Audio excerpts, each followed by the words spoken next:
So hello everyone, good morning सभी को। उम्मीद करता हूँ मेरी वॉइस प्रॉपर आ रही होगी सभी तक। एक बार कंफर्म कर देंगे। तो आज हम लोग के काफ़ी इंपॉर्टेंट टॉपिक्स होने वाले हैं। एक तो विंड्स, क्लाइमेट, जिसमें कोई अपन क्लाइमेटिक क्लासिफिकेशन में देखेंगे, एंड ओशन करेंट्स। ठीक है, तो काफ़ी इंपॉर्टेंट टॉपिक है और काफ़ी इंपॉर्टेंट क्लास है और लास्ट क्लास है वर्ल्ड ज्योग्राफी की। कल से हम लोग करेंगे इंडियन ज्योग्राफी। गुड मॉर्निंग सभी को। विशाल, शिवांगी, बिल्कुल आंटी हैं, वॉइस क्लियर ओके। राजीव, विकास, गगन, ईशा, आदित्य, कृतिका, योगी। इनडिफरेंस करवाया है आज डीडी में। अच्छा, आ गया इनडिफरेंस कर। कल ही तो किया था शायद उसमें PYQ रिविजन्स IRS सेशन में। सीताराम सीताराम कुमार अभिषेक जी, चलो।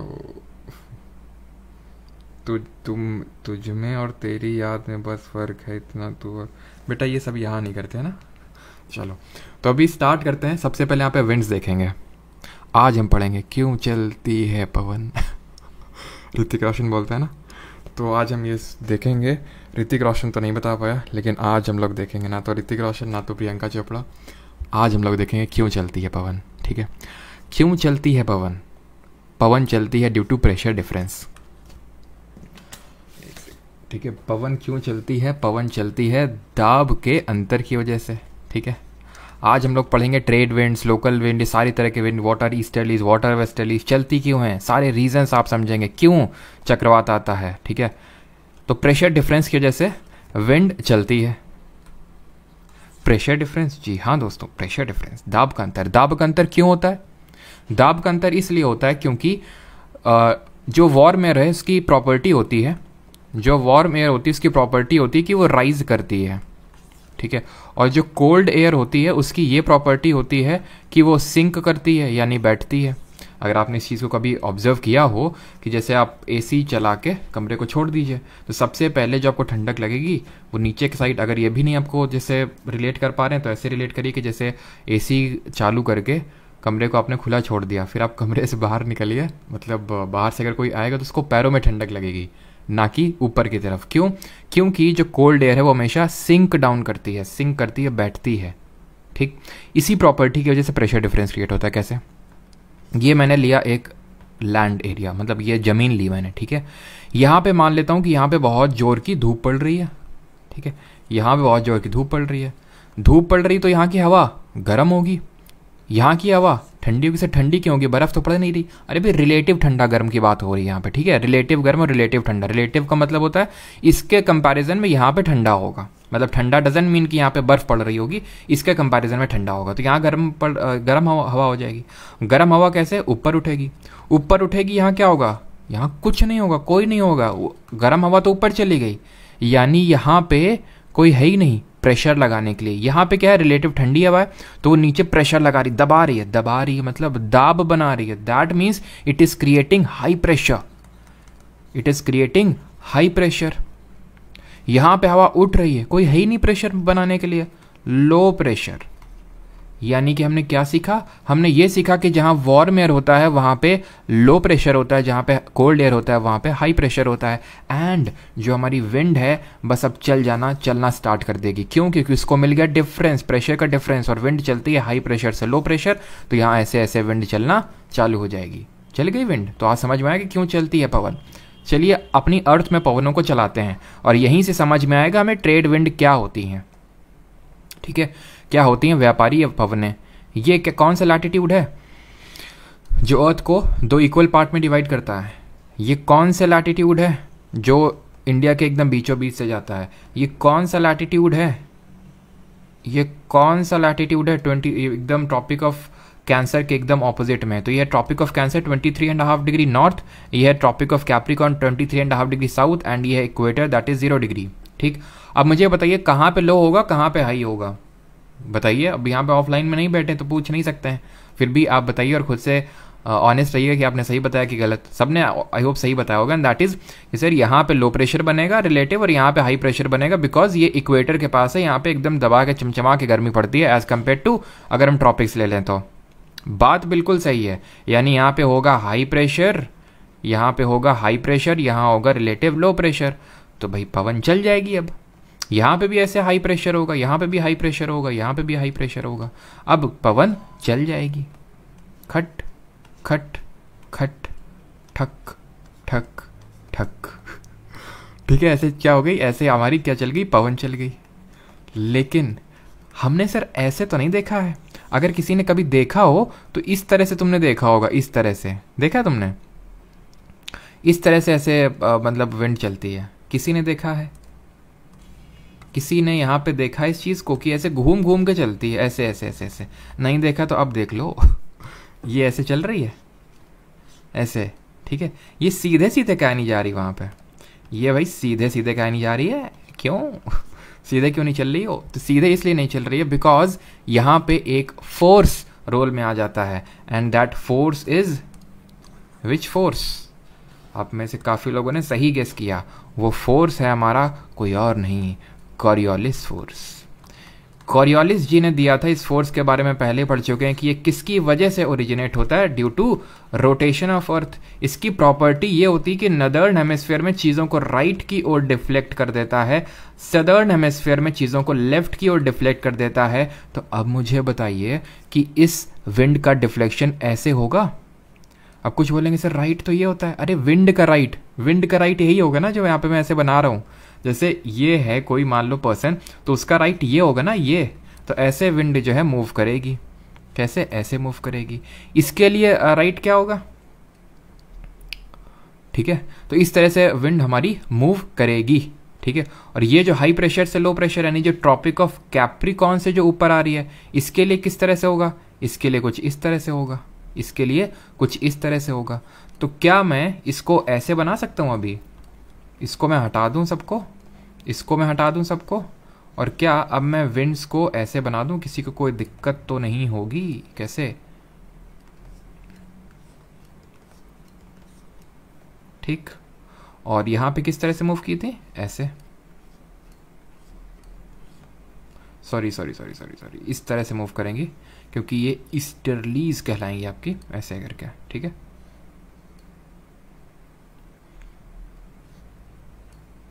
देख सकते हैं आप यहाँ पे ये, ठीक है, कुछ इस तरह से मूव कर रही है। मतलब ऐसे मूव करना चाहिए था, बट राइट की ओर इनका डिफ्लेक्शन होगा। ठीक है, तो राइट की ओर डिफ्लेक्शन होगा तो इस तरफ मुड़ेंगी, जैसे कि ये यहाँ पे आना चाहिए था, बट राइट की ओर इस तरह से डिफ्लेक्शन होगा। और इन विंड्स को हम बोलते हैं ईस्टर्लीज। एक चीज़ यहाँ पे नोट करिएगा, यही कोने में नोट करिएगा, और जो नोट्स बना रहे हैं प्लीज़ इसको मतलब अलग से ऐसे कोने में ज़रूर लिख दीजिएगा। दैट इज़ कि जो विंड का नेम पड़ता है, ठीक है, जो विंड का नेम पड़ता है वो उसके डायरेक्शन ऑफ ओरिजिन से पड़ता है। किससे पड़ता है? डायरेक्शन ऑफ ओरिजिन से पड़ता है। जैसे कि अगर यहाँ पे बात करें तो ये विंड्स कहाँ से आ रही हैं? वैसे तो अगर देखें नॉर्थ ईस्ट से आ रही हैं, जैसे कि कुछ इस तरह से मैंने ड्रॉ किया ना ऊपर, तो ये कौन सा डायरेक्शन हुआ? ये हुआ north east direction, north east direction हुआ, तो इनको हम बोलेंगे नॉर्थ ईस्टर्लीज, नॉर्थ ईस्टर्लीज, या फिर नॉर्थ ईस्ट ईस्टर्लीज, या फिर नॉर्थ ईस्ट ट्रेड विंड्स बोल सकते हैं। ठीक है, बट ईस्टर्लीज बोलेंगे बिकॉज ईस्ट साइड से आ रही हैं। इनको क्या बोलेंगे? ये कौन से डायरेक्शन से आ रही हैं? साउथ वेस्ट से आ रही हैं। ठीक है, तो इनको बोलेंगे साउथ वेस्ट बोल रहा हूँ, साउथ ईस्ट से आ रही हैं आपकी, तो साउथ ईस्ट ईस्टर्लीज हो गई हैं आपकी ये। ठीक है, ये जहां पे मिलेंगी, ये इक्वेटर के जिस हिस्से में मिलेंगी, that zone is called as ITCZ, inter tropical convergence zone. यहां पे मैं लिख देता हूं ये ITCZ होता क्या चीज है। ITCZ ये होता है आपका इंटर ट्रॉपिकल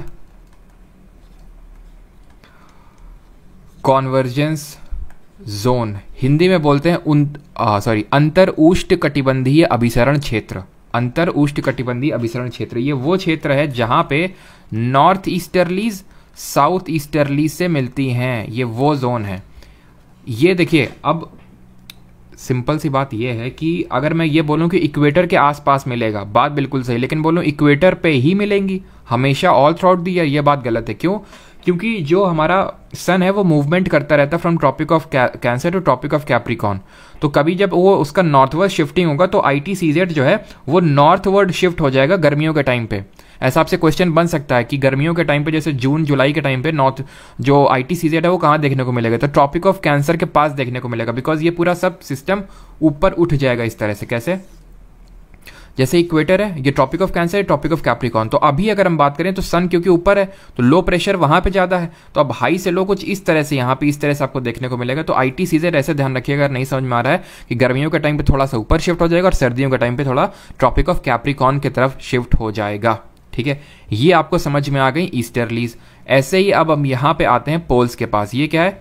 पोल, नॉर्थ पोल है ये। ठीक है, ये कौन सा है? साउथ पोल है। ठीक है, ये क्या है आपका? आर्कटिक सर्कल है। ये क्या है आपका? एंटार्क्टिक सर्कल है। ठीक है, थोड़ा सा इसको और नीचे ड्रॉ कर देते हैं। ठीक है, ये हो गया आपका आर्कटिक सर्कल और वो हो गया आपका एंटार्क्टिक सर्कल। जो नीचे मैंने ड्रॉ किया इसको भी थोड़ा सा और बड़ा ड्रॉ कर देते हैं यहाँ पे।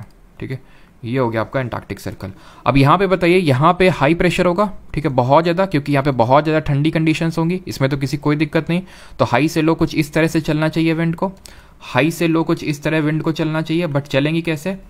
चलेंगी कैसे? ये राइट की ओर डिफ्लेक्ट हो जाएंगे, जो यहाँ पे होना था वैसे ऐसे करके यहाँ पे राइट की ओर डिफ्लेक्शन हो जाएगा। ऐसे ही यहाँ पे कुछ जब विंड चलेंगी तो राइट की ओर इनका डिफ्लेक्शन हो जाएगा। ठीक है, ऐसे करके इनको बोलते हैं पोलर ईस्टर्लीज।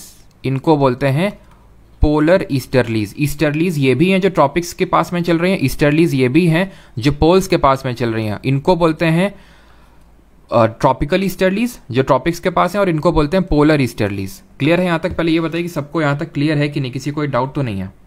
फिर मैं आपको बताऊं ये बीच में, क्योंकि फिर आपको थोड़ा समझने में दिक्कत होगा ये वाला जो पोर्शन है, तो उसके लिए पहले ये बताइए कि यहाँ तक क्लियर है कि नहीं। फोर्स मैक्सिमम एट पोल्स, बिल्कुल जो कॉरियोलिस फोर्स होता है वो मैक्सिमम होता है पोल्स पे। वो भी अभी डिस्कस करेंगे जब कॉरियोलिस फोर्स को फिर से भी इंट्रोड्यूस करेंगे, जो साइक्लोन पढ़ेंगे वहां पे।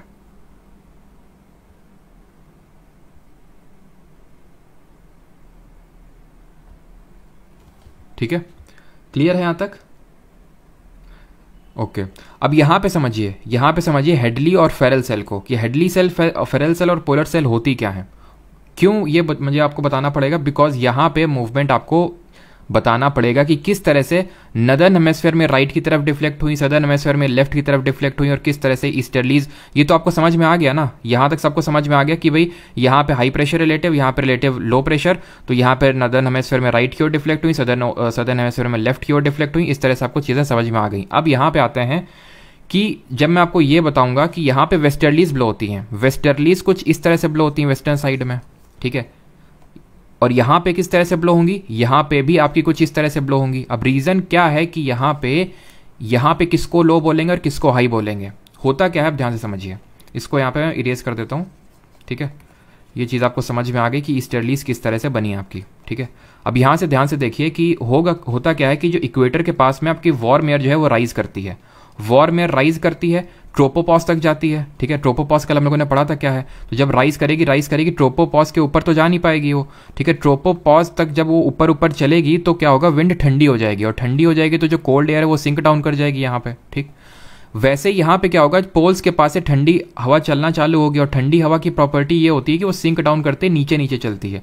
जब वो नीचे चलेगी तो रिलेटिवली वार्म हो जाएगी, रिलेटिवली वार्म होगी तो ऊपर उठेगी, राइज करेगी इस तरह से, और फिर से वो यहाँ पे चलेगी, और इस तरह से यहाँ पे सेल डेवलप होगा।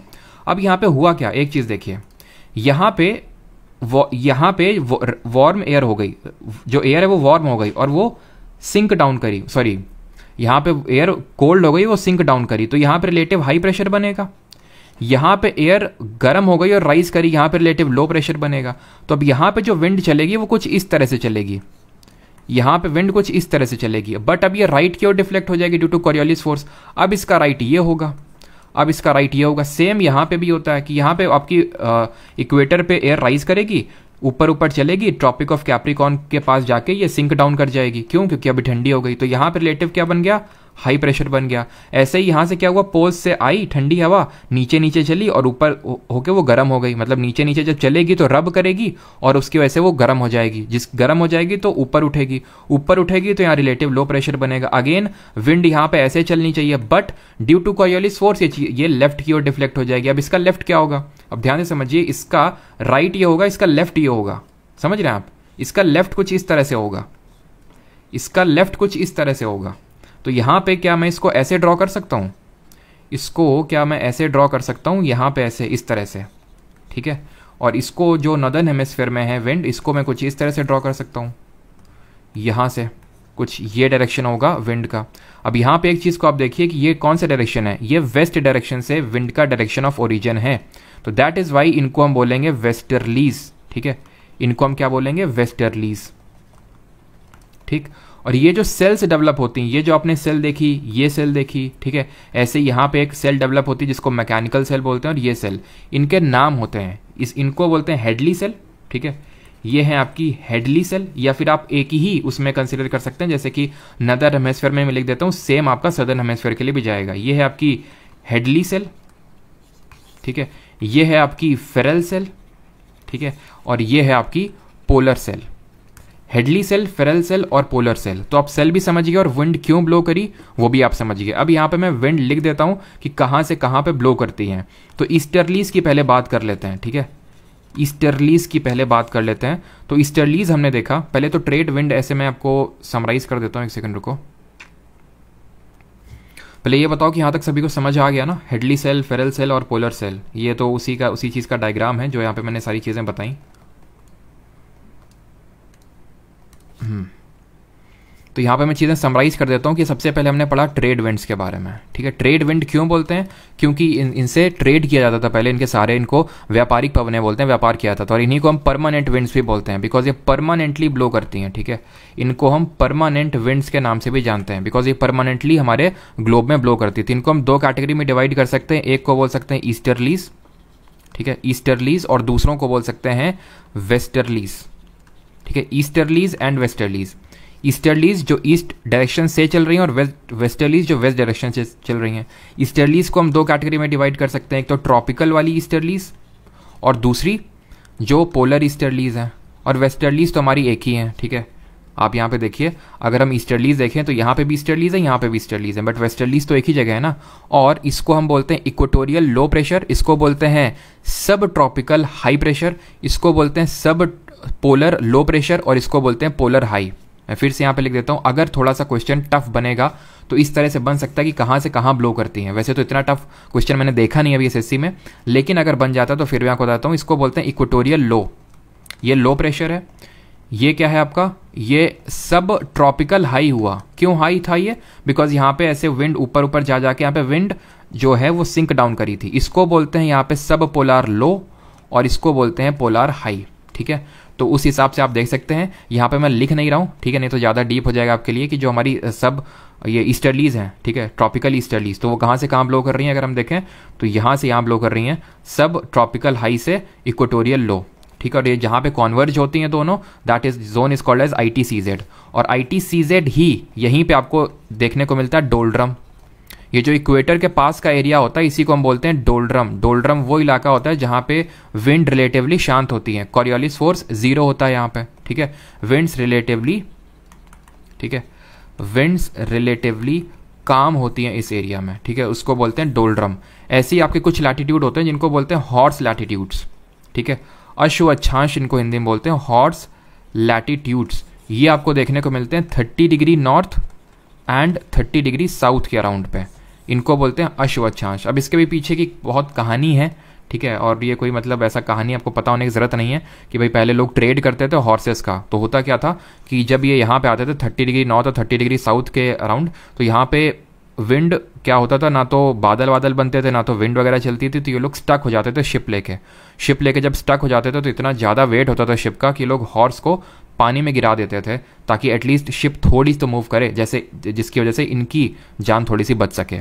तो इस वजह से इन लैटिट्यूड्स का हॉर्स लैटिट्यूड नाम पड़ गया। बाकी स्टोरी से कोई मतलब नहीं है, ये आपको पता होना चाहिए कि हॉर्स लैटिट्यूड देखने कहाँ मिलते हैं, 30 डिग्री नॉर्थ और 30 डिग्री साउथ में, ठीक है।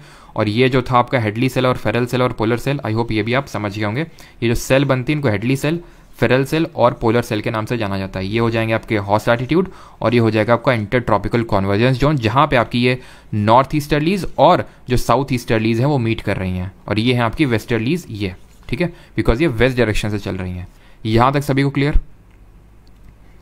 इसके बाद हम आते हैं जो आपकी ये विंड्स होती हैं जिनको हम लोकल विंड्स बोलते हैं। और एक चीज़ यहाँ पे अगर पूछ ले आपसे, and that is what are geostrophic winds. Geostrophic winds क्या होती हैं, ठीक है। जियोस्ट्रोफिक विंड्स ये होती हैं, इनको बोलते हैं भूस्थैतिक पवनें, ठीक है। भूस्थैतिक पवनें बोलते हैं इनको हिंदी में। ये वो होती हैं, देखो आइसोबार, सबसे पहले आपको पता होना चाहिए what are isobars.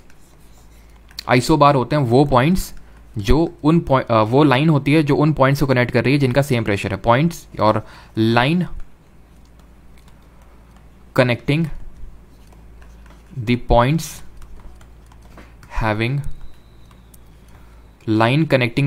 having same pressure, ठीक है।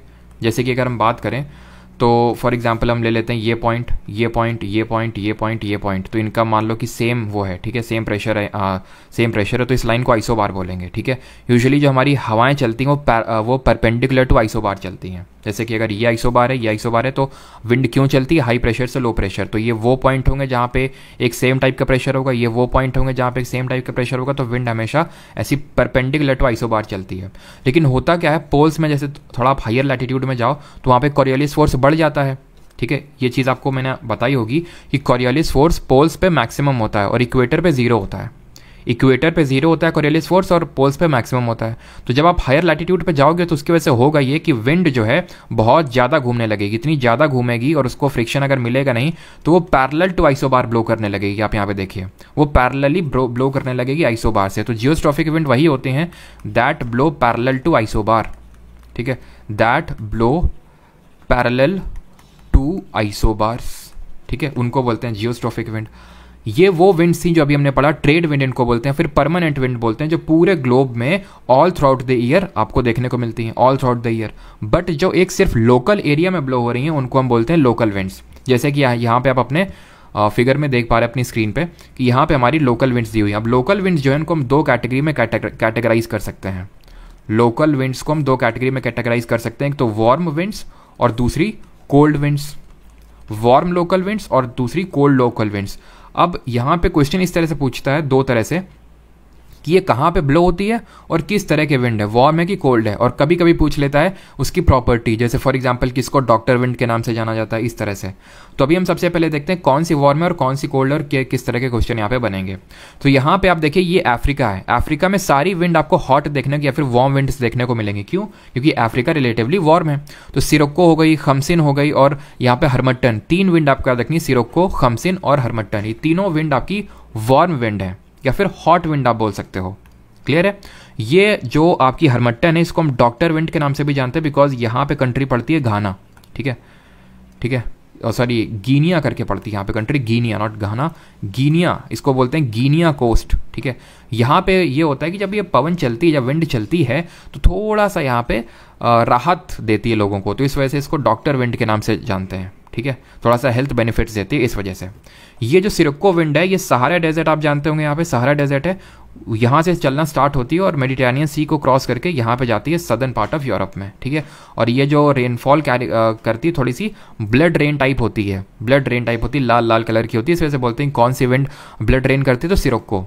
और ये खमसिन ब्लो हो रही है इजिप्ट में, वही इजिप्ट जहाँ के अभी अब्दे फतेह अल सीसी हमारे यहाँ पे चीफ गेस्ट के तौर पर आए थे, ठीक है। और यहाँ का कौन सा हाईएस्ट सिविलियन अवार्ड है जो पीएम मोदी को दिया गया था, यहाँ पे ओ से नाम स्टार्ट होता है और यहाँ की जो पूरे वर्ल्ड की जो लॉन्गेस्ट रिवर है उसके नाम पे उसका नाम है, that is Order of the Nile river और Order of the Nile award वो मिला था। खैर, तो ये तीन विंड आपको याद रखनी है जो अफ्रीका में ब्लो हो रही है, वार्म विंड है, ठीक है। ऊपर आते हैं यूरोप में। यूरोप में दो विंड है यहाँ पे आपकी, बोरा एंड मिस्त्राल, यहाँ पे कर लीजिएगा बोरा एंड मिस्त्राल, ठीक है। बोरा और मिस्त्राल ये दोनों आपकी कोल्ड विंड्स हैं। यहाँ पे आपको देखने को मिलेगी जो आल्प्स माउंटेन में ब्लो होती है, दैट इज फोइन विंड। इसका नाम है FOEHN। फोइन विंड आपकी आल्प्स माउंटेन में ब्लो होती है और ये एक वार्म विंड है, ठीक है। यहाँ पे मिस्ट्राल लिखा हुआ है, ठीक है, मिस्ट्राल लिखा हुआ है, कोई नहीं तो इसको वहीं पे कर लीजिए, ठीक है। बोरा एंड मिस्ट्राल दोनों ही आपकी कोल्ड विंड है। जो यहाँ पे आपको रेड कलर से दिख रहा है दैट इज वार्म विंड, और जो ब्लैक कलर से दिख रहा है that is your cold wind, ठीक है।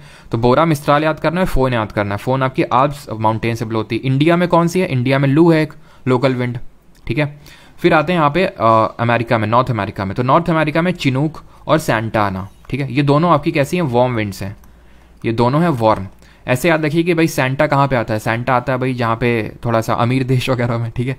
तो यहाँ पे USA में ऐसे करके आप याद रख सकते हैं कि सैंटा आना आपकी नॉर्थ अमेरिका में ब्लो होती है। ट्विस्टर आपको याद रखने की जरूरत नहीं है, सैंटा और चिनूक याद रखिए बस, ठीक है। ये भी याद करने की जरूरत नहीं है। ब्लिजार्ड देख लीजिएगा, ब्लिजार्ड भी आपकी एक कोल्ड विंड है, ठीक है। ये कैसी है? कोल्ड है, ठीक है। एक तरह का थंडर स्टॉर्म होता है ब्लिजार्ड, बर्फीला तूफान बोलते हैं ब्लिजार्ड को, ठीक है। फिर आते हैं साउथ अमेरिका में। साउथ अमेरिका में सिर्फ आपको एक याद रखनी है, दैट इज पैम्पेरो। पैम्पेरो आपकी एक कोल्ड विंड है जो साउथ अमेरिका में ब्लो होती है। और अगर बात करें ऑस्ट्रेलिया में तो सिर्फ आपको एक याद रखनी है, दैट इज ब्रिकफील्डर, जो कि आपकी एक वार्म विंड है। चिनूक यहाँ पे जो आप देख पा रहे हैं इसको हम स्नो ईटर के नाम से जानते हैं। स्नो ईटर के नाम से क्यों जानते हैं? बिकॉज ये वार्म विंड है और यहाँ पे जो स्नो है उसको खा जाती है। वार्म क्यों है? यहाँ पे तो ठंडी कंडीशंस होती हैं। तो एक्चुअली में होता क्या है, ये जैसे आपका माउंटेन वैली होती है, तो माउंटेन वैली में विंड इस तरह से जब चढ़ती है तो यहाँ पे ठंडी हो जाती है रिलेटिवली, ठीक है, रिलेटिवली ठंडी होगी। और वो हमने देखा था किस तरह से बारिश वारिश करती है अगर इसमें मॉइस्चर हुआ तो। कल देखा था ये आपका विंडवर्ड साइड कहलाएगा, ये लीवर्ड साइड कहलाएगा।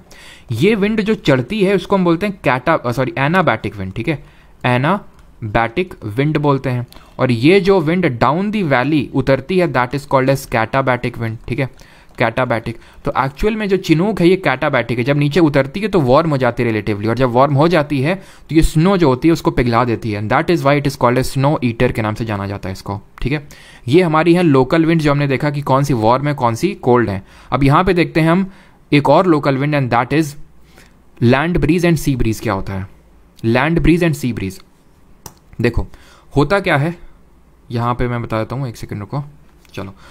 तो होता क्या है, जो आपकी लैंड होती है उसकी प्रॉपर्टी होती है कि ये गर्म भी बहुत जल्दी होती है और ठंडी बहुत जल्दी होती है। यानी कि it heats up and cools down quickly, यानी हीट भी जल्दी करती है और कूल भी बड़ी जल्दी हो जाती है। वहीं अगर बात करें वाटर तो इसकी प्रॉपर्टी होती है कि heats up and cools down slowly, आराम आराम से होता है, ठीक है। तो अब यहाँ पे मैं पहला केस कंसिडर करता हूँ दिन का, डे टाइम का, ठीक है। या तो यहाँ पे चलो मैं बता देता हूँ आपको साइक्लोन वाली PPT में यहाँ पे कि ये मैं डे टाइम कंसिडर कर रहा हूँ, ठीक है, डे टाइम का मैं कंसिडर कर रहा हूँ। और ये लैंड है, ठीक है, ये लैंड है और ये वाटर है, यहाँ पे राइट साइड में ये वाटर है, ठीक है। तो अब होगा क्या, जब दिन में गर्मी पड़ेगी तो लैंड जल्दी हीटअप हो जाएगी, ये आराम से हीटअप होगी। अब ये क्योंकि जल्दी हीटअप हो जाएगी तो ऑब्वियस सी बात है यहाँ पर जो एयर है वो ज़्यादा जल्दी हीटअप हो जाएगी। ज़्यादा हीटअप हो जाएगी तो वो ऊपर राइज करेगी, तो यहाँ पे रिलेटिव लो प्रेशर बन जाएगा, यहाँ पे रिलेटिव लो प्रेशर बन जाएगा। यहाँ पे क्या है, वाटर आराम से आहिस्ते गर्म होता है, तो इस वजह से यहाँ पे रिलेटिव हाई प्रेशर रहेगा। विंड कैसे चलेगी? विंड चलेगी हाई प्रेशर से लो प्रेशर, यानी कि चलेगी सी से लेके लैंड पे चलेगी, और इसी को हम बोल देते हैं सी ब्रीज। अब इसको हम याद कैसे रखेंगे कि जो दिन में चलती है उसको सी ब्रीज ही बोलते हैं? बिकॉज अभी मैंने आपको बताया कि विंड का नाम पड़ता है उसके डायरेक्शन ऑफ ओरिजिन से, कहाँ वो ओरिजिनेट कर रही है। तो यहाँ पे अगर हम ध्यान से देखें तो ये सी से ओरिजिनेट कर रही है, समुद्र से ओरिजिनेट कर रही है। दैट इज वाई जो यहाँ पे डे के टाइम पे चलेगी that will be called as sea breeze. Day time में क्या होगी? Sea breeze. ऐसे ही अब इमेजिन करिए नाइट के टाइम की सिचुएशन क्या होगी। नाइट में क्या होगा, ये लैंड है, ठीक है, ये है आपकी लैंड, और यहाँ पे मैं ड्रॉ कर देता हूँ वाटर, ठीक है, या फिर ये बोल देता हूँ सी, ठीक। अब लैंड हीट अप भी जल्दी होता है और कूल डाउन भी बहुत जल्दी हो जाता है। सी जो होता है हीटअप धीरे धीरे होता है और कूल डाउन भी स्लोली होता है। तो रात के समय में क्या होगा, बहुत जल्दी सारी हीट चली जाएगी। हीट जब चली जाएगी तो यहाँ ठंडक रहेगी यानी कोल्ड एयर आ जाएगी। कोल्ड एयर क्या करती है, सिंक डाउन करती है, यानी यहाँ पे हो जाएगा हाई प्रेशर। और क्योंकि सी ने जो गर्मी एक्वायर करी थी पूरे दिन में उसको जल्दी लूज नहीं कर पाएगा, यानी अभी भी उसने गर्मी को स्टोर करके रखा हुआ है। That mean relative low pressure. तो हाई से लो यहाँ पे विंड चलेगी। अब हाई से जब लो विंड चलेगी तो इसका नाम पड़ जाएगा लैंड ब्रीज। ठीक है, लैंड ब्रीज। तो दिन में चल रही है आपकी सी ब्रीज और रात में चल रही है आपकी लैंड ब्रीज। किस तरह से चल रही है वो आप आई होप समझ गए हैं। तो सारी तरह की हम लोगों ने विंड देख ली। परमानेंट या फिर ट्रेड विंड्स क्या होती हैं, वेस्टर्लीज ईस्टर्लीज क्या होती हैं, ठीक है। लोकल विंड हमने देखा, लोकल विंड में एक तो वार्म ये कोल्ड विंड्स देखी, एनाबैटिक कैटाबैटिक विंड देखी, और यहाँ पे हमने देखा लैंड ब्रीज और sea breeze. Before starting the cyclones यही बताइए कि यहाँ तक सभी को चीज़ें क्लियर हैं, सबको क्लियर यहाँ तक?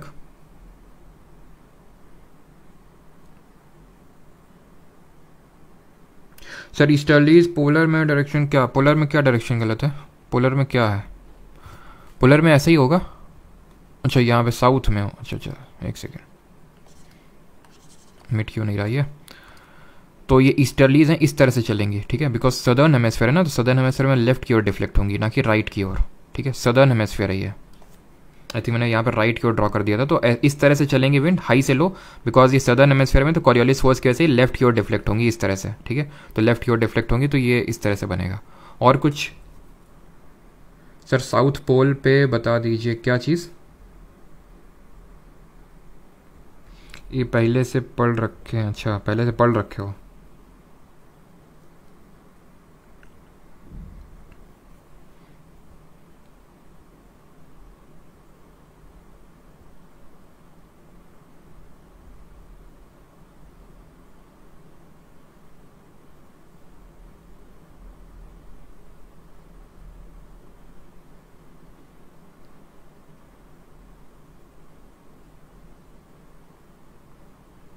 साउथ पोल पे समझा दीजिए, सेल समझा दो फिर से, चलो फिर से समझा देते हैं, एक सेकेंड यहाँ पे यहीं पे समझा देते हैं, रुको एक बार फिर से समझा देते हैं, रुको। देखो ये मैंने अर्थ ड्रॉ किया, ठीक है, यहाँ पे पहले आप सेल समझो तब आपको समझ में आएंगी किस तरह से विंड चली, ठीक है। ये है आपका अर्थ, ठीक है, ये है आपकी इक्वेटर, यहाँ पे वार्म एयर होगी, ऑब्वियस सी बात है, ठीक है। तो वार्म एयर क्या करेगी, राइज करेगी, ठीक है। यहाँ पे पहले आप समझ लो साउथ पोल और नॉर्थ पोल, फिर अपने आप समझ में आ जाएगा, ठीक है। वार्म एयर राइज करी, राइज जब करेगी ट्रोपोपॉज पे पहुंचेगी, रिलेटिवली कूल हो जाएगी, ठंडी हो जाएगी।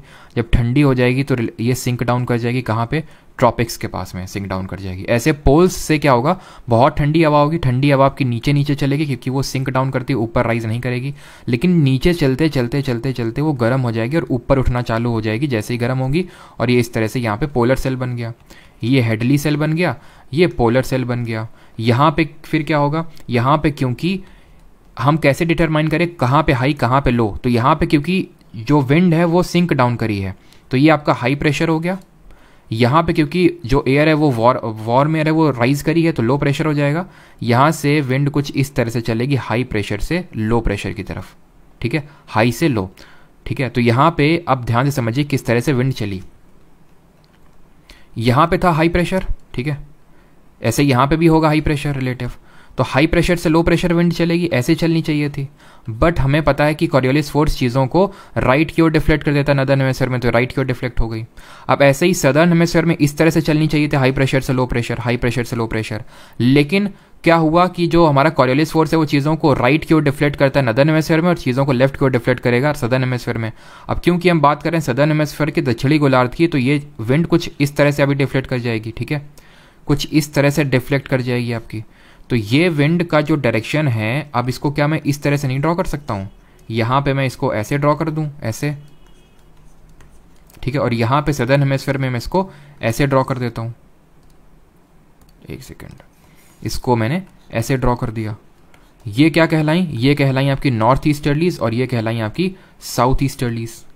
जहाँ पे मीट करी ये वाले जोन को बोल देते हैं इंटर ट्रॉपिकल कॉन्वर्जेंस जोन। ये चीज़ आपको समझ में आ गई होगी, ठीक है।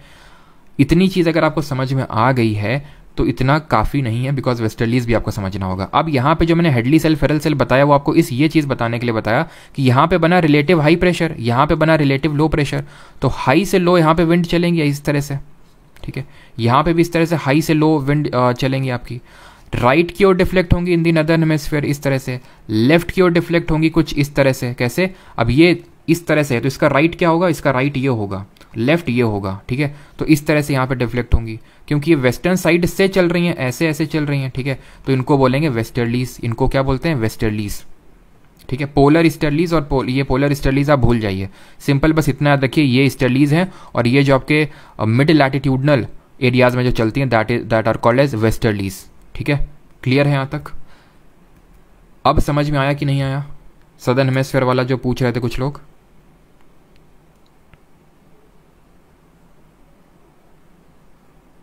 सर जी स्कोर से CDS से कितना परसेंटेज? अब परसेंटेज भाई मैंने कैलकुलेट नहीं किया, जो आपको बता दूं कितना वो हो जाएगा, बट हो जाएगा। देखिए अगर ये चीज़ आपको नहीं समझ में आ रही, सीधे रट्टा मारो जिंदाबाद। ठीक है, इतना आपको पता होना चाहिए कि भाई ये हेडली सेल होती है, ये फेरल सेल होती है, मिड लैटिट्यूड सेल, और ये आपकी पोलर सेल होती है। ईस्टर्लीज आपकी ब्लो करती हैं ट्रॉपिक्स से इक्वेटर के पास, ट्रॉपिक से इक्वेटर के पास, और जो आपकी वेस्टर्लीज चलती हैं वो ट्रॉपिक से पोल्स की तरफ चलती हैं, फिर आर्कटिक सर्कल की तरफ चलती हैं। सीधे रट्टा मारो जिंदाबाद अगर आपको समझ में नहीं आ रही चीज़ें तो। ठीक, लोकल विंड समझ में आ गई होंगी। ठीक है, लैंड ब्रीज, सी ब्रीज समझ में आ गया होगा। आपको नहीं समझ में आया तो फिर से बताता हूँ कि जो लैंड होती है वो जल्दी हीट अप होती है और जल्दी कूल डाउन होती है। वाटर की प्रॉपर्टी होती है कि धीमे धीमे धीमे धीमे हीट अप होती है और धीमे धीमे धीमे कूल डाउन करती है। तो इसकी वजह से ये होगा आपका कि जो लैंड है जो दिन के टाइम पे वो जल्दी हीट अप हो जाएगा, यानी कि यहाँ पे लो प्रेशर हो जाएगा, ये धीरे धीरे आपका हीट अप होगा, यहाँ पे हाई प्रेशर होगा। इस तरह से विंड यहाँ पे चलेगी और इसी वजह से जो समुद्र के किनारों में जो जगह होती हैं वहाँ पे गर्मियों में ऐसे ठंडी ठंडी हवा चलती है। ठीक है, अब आते हैं किस पे? अब आते हैं साइक्लोन्स पे, कि साइक्लोन क्या होते हैं। ठीक है, व्हाट आर साइक्लोन? तो साइक्लोन होता है विंड सर्कुलेशन अराउंड अ लो प्रेशर, या फिर लो प्रेशर ही होता है यहाँ पे, बट क्योंकि हम साइक्लोन और एंटी साइक्लोन दोनों देखने वाले हैं, चलो एंटी साइक्लोन बाद में देख लेंगे, साइक्लोन समझिए क्या होता है। तो जहाँ पे भी होता है लो प्रेशर, जहाँ पे भी इस तरह की कंडीशन होती है कि जैसे यहाँ पे सेंटर रीजन पे लो प्रेशर बन गया और रिलेटिव सराउंडिंग एरिया में हाई प्रेशर बन गया। ठीक है, हाई प्रेशर बन गया, हाई प्रेशर बन गया, हाई प्रेशर बन गया। ठीक है, तो होता ये है कि यहाँ पे लो प्रेशर, हाई प्रेशर से लो प्रेशर विंड चलना स्टार्ट होती है। ठीक है, चलना स्टार्ट हुई यहाँ से खूब जोर की, और क्योंकि हमें पता है कि कॉरियोलिस फोर्स भी रहता है, तो ये अगर मान लेते हैं कि नॉर्दर्न हेमिस्फीयर की हम बात कर रहे हैं तो चीज़ें राइट की ओर डिफ्लेक्ट होंगी, ये राइट की ओर, ये राइट की ओर, ये राइट की ओर और ये राइट की ओर। ठीक है, बट यहाँ पे जो वैक्यूम है उसको भरने के लिए कुछ इस तरह से विंड का यहाँ पे डायरेक्शन हो जाएगा। अब ये देखिए इस तरह का सर्कुलेशन बनेगा, जो कि किस तरह का सर्कुलेशन है? एंटी क्लॉकवाइज सर्कुलेशन है। तो जो हमारा साइक्लोन है नदर्न हेमिस्फीयर में किस तरह से रोटेट करेगा? एंटी क्लॉकवाइज रोटेट करेगा। ठीक, और वो क्यों रोटेट किया वो आप समझ गए, कॉरियोलिस फोर्स की वजह से। अब क्योंकि इक्वेटर पे कॉरियोलिस फोर्स 0 होता है। ठीक है, इक्वेटर पे जो कॉरियोलिस फोर्स होता है वो 0 होता है, equal to, that is why, इसी वजह से इक्वेटर पे कोई भी साइक्लोन आपको देखने को नहीं मिलता है, बिल्कुल 0 डिग्री में अगर मैं बात करूं, क्योंकि वहां पे कॉरियोलिस फोर्स 0 होगा तो वो विंड आपकी रोटेट नहीं करेगी। ठीक, अब यहां पे देख लेते हैं क्या कंडीशंस फेवरेबल हैं for the formation of cyclone. Conditions favourable for the formation of cyclone, यहाँ पे जहाँ पे विंड आपकी आके मीट कर रही है, ये जो सेंटर वाला एरिया है इसको बोलते हैं आई ऑफ साइक्लोन। यहाँ पे भी लिख देता हूँ आई ऑफ साइक्लोन, जो एकदम सेंटर पार्ट होता है साइक्लोन का उसको आई ऑफ साइक्लोन बोलते हैं। और ये रिलेटिवली यहाँ पे क्लाउड्स नहीं होते हैं, ये काम एरिया होता है, यानी शांत एरिया होता है। इसके अगल बगल एकदम, जिसको आई वॉल बोलते हैं, यहाँ पे आई वॉल देखने को मिलती है, उसके अगल बगल एकदम बवंडर छा रखा है, बट वहाँ पे आई में काम है एरिया। यानी कि आपके लिए एक मोटिवेशन है कि भले चाहे जितनी दिक्कतें हों but be like the eye of the cyclone, calm and area surrounded by such so many whirling winds, इतनी स्पीड से यहाँ पे विंड चलती हैं इसके अराउंड में, बट फिर भी ये बहुत काम एरिया होता है। यहाँ पे कोई बारिश नहीं होती है जहाँ पे आई ऑफ साइक्लोन होता है। तभी होता क्या, जैसे ये हमारा कोस्ट है, ठीक है, जैसे यहाँ पे होता क्या है, जैसे चक्रवात अभी आया था, कौन सा आया था जरा आप कमेंट बताइए, जो अरेबियन सी में आया था। वैसे तो ज़्यादातर जो हमारे साइक्लोन है वो बे ऑफ बंगाल में आते हैं, बंगाली खाड़ी में। तो होता क्या है कि मान लेते हैं एक साइक्लोन है, ठीक है, मान लेते हैं एक साइक्लोन है, ये यहाँ पे जो बे ऑफ बंगाल में इस तरह से ओरिजिनेट किया, ठीक है, इस तरह से ओरिजिनेट किया, ये है आई ऑफ द साइक्लोन। तो जब ये हिट करेगा कोस्ट में तो बहुत बारिश करेगा, ठीक है, बारिश करेगा। आई जब पहुंचेगी तो क्योंकि यहाँ पे क्लाउड्स वगैरह नहीं होते हैं, काम एरिया होता है, तो कुछ टाइम के लिए बारिशें रुक जाती हैं, हवाएं रुक जाती हैं और फिर से चालू हो जाती है बहुत जोर की, जब ये वाला पार्ट हिट करता है। तभी जब भी साइक्लोन आएगा तो आप एक चीज़ को ऑब्जर्व किया होगा, या फिर जो लोग यहाँ पे कोस्टल स्टेट से होंगे, कोस्टल सिटीज़ से होंगे, उन्हें पता होगा कि जब साइक्लोन हिट करता है तो काफ़ी जोर का मतलब डिस्ट्रक्शन होता है, बारिश होती है, हवाएं चलती हैं। फिर एक कुछ टाइम ऐसा आता है जैसे एक दिन हो गया कि वो बिल्कुल हवाएं नहीं चलेंगी, बिल्कुल बारिश नहीं होगी। क्यों? क्योंकि अब आई ऑफ साइक्लोन अप्रोच किया है, ठीक है, और उसके बाद फिर से वो बारिश वारिश चालू हो जाती है। खैर, तो ये चीज़ आप समझिए कि जो आई ऑफ साइक्लोन होता है वो एकदम सेंटर रीजन होता है और काम एरिया होता है। तो भाई कंडीशन फेवरेबल क्या है? कंडीशन फेवरेबल ये है कि भाई लो प्रेशर होना चाहिए, ठीक है। तो लो प्रेशर के लिए लार्ज सी सरफेस टेम्परेचर चाहिए, सी सरफेस टेम्परेचर लार्ज चाहिए, क्योंकि ज़्यादा टेम्परेचर होगा मतलब गर्म होगा तभी लो प्रेशर जोन क्रिएट होगा, और तभी हमारी उस लो प्रेशर को या फिर उस वैक्यूम को भरने के लिए उसके सराउंडिंग एरिया के जो हाई प्रेशर हैं वो वहाँ से विंड भेजेंगे। तो लार्ज सी सरफेस टेम्परेचर होना चाहिए, ठीक है, और कॉरियोलिस फोर्स होना चाहिए, तभी तो विंड घूमेंगी, तभी हमारे साइक्लोन नहीं आते हैं ट्रॉपिक्स इक्वेटर में, नॉट ट्रॉपिक्स में, इक्वेटर्स में, ठीक है। और स्मॉल वेरिएशन होना चाहिए वर्टिकल विंड स्पीड पे, ठीक है, small variation in vertical wind speed, क्योंकि अगर मान लो कि वर्टिकली विंड चलेगी तो फिर एक तरह से साइक्लोन डेवलप नहीं हो पाएगा ढंग से। और एक और लिख लो, and that is pre-existing weak low pressure area, ठीक है, pre-existing weak low pressure area, ठीक है। तो एक लो प्रेशर होना चाहिए, सिंपल सी बात है, ठीक। एक चीज़ यहाँ पे ध्यान रखिएगा कि जब साइक्लोन आते हैं तो क्यूमुलो निम्बस क्लाउड आपके बनते हैं। किस तरह के क्लाउड बनते हैं? Cumulo nimbus cloud. और ये जो क्लाउड होते हैं बहुत ही ज़्यादा बारिश करते हैं, थंडर स्टॉर्म एक तरह से लेके आते हैं, जो क्यूमुलो निम्बस क्लाउड होते हैं। कल हम लोगों ने टाइप ऑफ क्लाउड पढ़े थे, उसमें से ज़रा ये बताइए कौन से टाइप ऑफ क्लाउड होते हैं जो वूल शेप के होते हैं, बताइए जल्दी से। तो क्यूमुलो निम्बस क्लाउड बनते हैं आपके साइक्लोन के टाइम पे, ठीक। अब ये साइक्लोन यहाँ पे क्यों आया? समुद्र में आया। क्यों आया? बिकॉज वहाँ पे लो प्रेशर क्रिएट हो गया, बिकॉज बहुत ज़्यादा सी सरफेस टेम्परेचर इंक्रीज हो गया। अब हाई लैटिट्यूड्स में क्या होता है?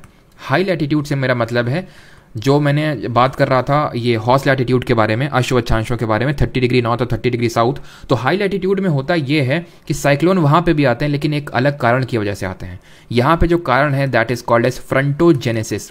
फ्रंटोजेनेसिस की वजह से साइक्लोन बनते हैं। What is this frontogenesis? Frontogenesis वो होता है जहाँ पे फ्रंट्स बनते हैं। फ्रंट्स क्या होते हैं? फ्रंट्स वो होता है जहाँ पे दो डिफरेंट तरह के एयर मासेस मिलते हैं, दो डिफरेंट तरह के एयर मासेस का मिलन होता है। जैसे कि ये आप देखिए, ये इक्वेटर है, यहाँ पे किस तरह की विंड होगी? वार्म विंड होगी। वार्म विंड यहाँ से चलना चालू करी थी, यहाँ पे पहुंची थी ट्रॉपिक्स के पास में या फिर हाई लैटिट्यूड्स में। यहाँ पे कैसी विंड है? ठंडी विंड है, फिर हम बोल सकते हैं पोल से ठंडी विंड आ रही है। तो यहाँ से गर्म विंड आ रही है, इक्वेटर से ऊपर से ठंडी विंड आ रही है। जब दोनों मिलेंगी तो वहाँ पे बनेंगे फ्रंट्स, वहाँ पे बनेंगे फ्रंट्स। और फ्रंट्स जब बनेंगे तो इस तरह से जब दोनों मिलेंगी तो दोनों एक दूसरे को इस तरह से घुमाना स्टार्ट कर देंगे, और जब घुमाना स्टार्ट कर देंगी तो आपका जनरेट हो जाएगा साइक्लोन। क्या जनरेट हो जाएगा? साइक्लोन। बस बट इस तरह के जो साइक्लोन को हम बोलते हैं एक्स्ट्रा ट्रॉपिकल साइक्लोन। क्या बोलते हैं? एक्स्ट्रा ट्रॉपिकल या फिर temperate cyclone, because temperate area में आ रहे हैं, ठीक है। टेम्परेट साइक्लोन के नाम से इनको जानते हैं। डिफरेंस क्या होता है ट्रॉपिकल और टेम्परेट साइक्लोन में वो समझिए, ठीक है। ट्रॉपिकल और जो टेम्परेट साइक्लोन होते हैं उनमें अंतर क्या होता है? ये हो गया आपके उष्णकटिबंधीय और ये हो गया शीतोष्ण वाले जो आपके इलाकों में साइक्लोन आ रहे हैं। तो जो ट्रॉपिकल साइक्लोन ऑब्वियस सी बात है ट्रॉपिक्स में आते हैं और टेम्परेट वाले टेम्परेट एरिया में आते हैं। बट ये सिर्फ आ सकते हैं ओनली इन सी, समुद्र में आ सकते हैं। ये लैंड और सी दोनों में आ सकते हैं। ये ज़्यादा डिस्ट्रक्टिव होते हैं, बहुत ज़्यादा डिस्ट्रक्शन कैरी करते हैं ये, ठीक है, मोर डिस्ट्रक्टिव। बट जो टेम्परेट वाले होते हैं ये लेस डिस्ट्रक्टिव होते हैं, उतना ज़्यादा डिस्ट्रक्शन ये नहीं कर पाते हैं। और क्योंकि अब ये ज़्यादा डिस्ट्रक्शन कर रहे हैं तो इतना फ्रीक्वेंट भी नहीं होते हैं, यानी कि जो टेम्परेट वाले होते हैं वो मोर फ्रीक्वेंट होते हैं, यानी कि ज़्यादा अक्सर आपको देखने को मिलते रहते हैं। क्योंकि अक्सर देखने को मिलते रहते हैं तो उतना ज़्यादा डिस्ट्रक्शन नहीं करते हैं। तो ये तीन मेन डिफरेंस है। और आखिरी डिफरेंस ये है कि जो ट्रॉपिकल साइक्लोन है वो ईस्ट से वेस्ट चलते हैं। कैसे? ईस्ट टू वेस्ट इनका डायरेक्शन होता है, लेकिन जो टेम्परेट होते हैं ये वेस्ट टू ईस्ट चलते हैं। क्यों चलते हैं अब आपको समझ में आएंगी चीज़ें, क्योंकि अब आपने पढ़ रखा है कि ईस्टर्लीज और वेस्टर्लीज क्या होती हैं। तो ट्रॉपिकल जो हमारे साइक्लोन हैं वो ट्रॉपिक्स के पास आएंगे, ट्रॉपिक्स में हमारी ईस्टर्लीज चलती हैं, इस तरह से चलती हैं। तो जो यहाँ पे साइक्लोन इस तरह से बनेगा, जो भी साइक्लोन बनेगा वो कैसे चलेगा? वो ईस्टर्लीज उसको लेके जाएंगी, ईस्टर्लीज के बहाव में बहेंगी। तो ईस्टर्लीज तो ऐसे चल रही हैं ईस्ट टू वेस्ट, तो ये इसीलिए हमारे जो ट्रॉपिक्स में साइक्लोन आते हैं वो ईस्ट टू वेस्ट चलते हैं। हमें हायर लैटिट्यूड में वेस्टर्लीज देखने को मिलती हैं, तो यहाँ पे जो साइक्लोन बनेगा वो वेस्ट से ईस्ट चलेगा। क्यों? क्योंकि यहाँ पे जो विंड्स का डायरेक्शन है, परमानेंट विंड्स का डायरेक्शन है, वो वेस्ट टू ईस्ट है, वेस्टर्लीज ब्लो कर रही हैं एक्स्ट्रा ट्रॉपिकल साइक्लोन के केस में। तो ये है ट्रॉपिकल और ये है टेम्परेट साइक्लोन। अब हम यहाँ पे देख लेते हैं डिफरेंट नेम्स ऑफ साइक्लोन्स और आपके एंटी साइक्लोन्स क्या होते हैं। तो एंटी साइक्लोन बहुत ही लीस्ट इंपॉर्टेंट है, बस आपको ये समझ में आना चाहिए कि जिस तरह हमारा जो साइक्लोन होता है वो लो प्रेशर के अराउंड में बनता है, यानी कि जहाँ पे निम्न दाब होता है, और उसी तरह जो हमारा एंटी साइक्लोन होता है, ठीक है, जो एंटी साइक्लोन होता है ये आपका बनता है अराउंड हाई प्रेशर। बस ये उच्च दाब के अराउंड में बनता है, यानी यहाँ पे हाई प्रेशर होगा, यहाँ पे लो प्रेशर, यहाँ पे लो प्रेशर, यहाँ पे लो प्रेशर, यहाँ पे लो प्रेशर, ठीक है। तो यहाँ पे इस तरह से विंड चलना चालू करेंगी। फिर कॉरियोलिस फोर्स डिपेंड करता है कि ये नदर्न हेमिस्फीयर में कि सदर्न हेमिस्फीयर में। अगर फॉर एग्जांपल सदर्न हेमिस्फीयर में, तो इस तरह से विंड चलना चालू करेंगी, ठीक है, मतलब राइट की ओर डिफ्लेक्ट करेंगी, राइट की ओर, राइट की ओर, राइट की ओर, ठीक है, इस तरह से डिफ्लेक्ट करेंगी। ये कौन सा डायरेक्शन है? ये है क्लॉकवाइज डायरेक्शन। तो इसी वजह से एंटी साइक्लोन नदर्न हेमिस्फीयर में क्लॉकवाइज घूमते हैं। समझ में आया कि क्यों घूमते हैं क्लॉकवाइज, ठीक है। तो यहाँ पे इस चीज़ को आप नोट भी कर सकते हैं, यहाँ पे मैं नोट करवा देता हूँ आपको कि किस तरह से इनका मूवमेंट होता है। यहाँ पे मैं लिख देता हूँ साइक्लोन, ठीक है, और यहाँ पे मैं लिख देता हूँ एंटी साइक्लोन, एंटी साइक्लोन। यहाँ पे मैं लिख देता हूँ नदर्न हेमिस्फीयर और यहाँ पे लिख देता हूँ सदर्न हेमिस्फीयर।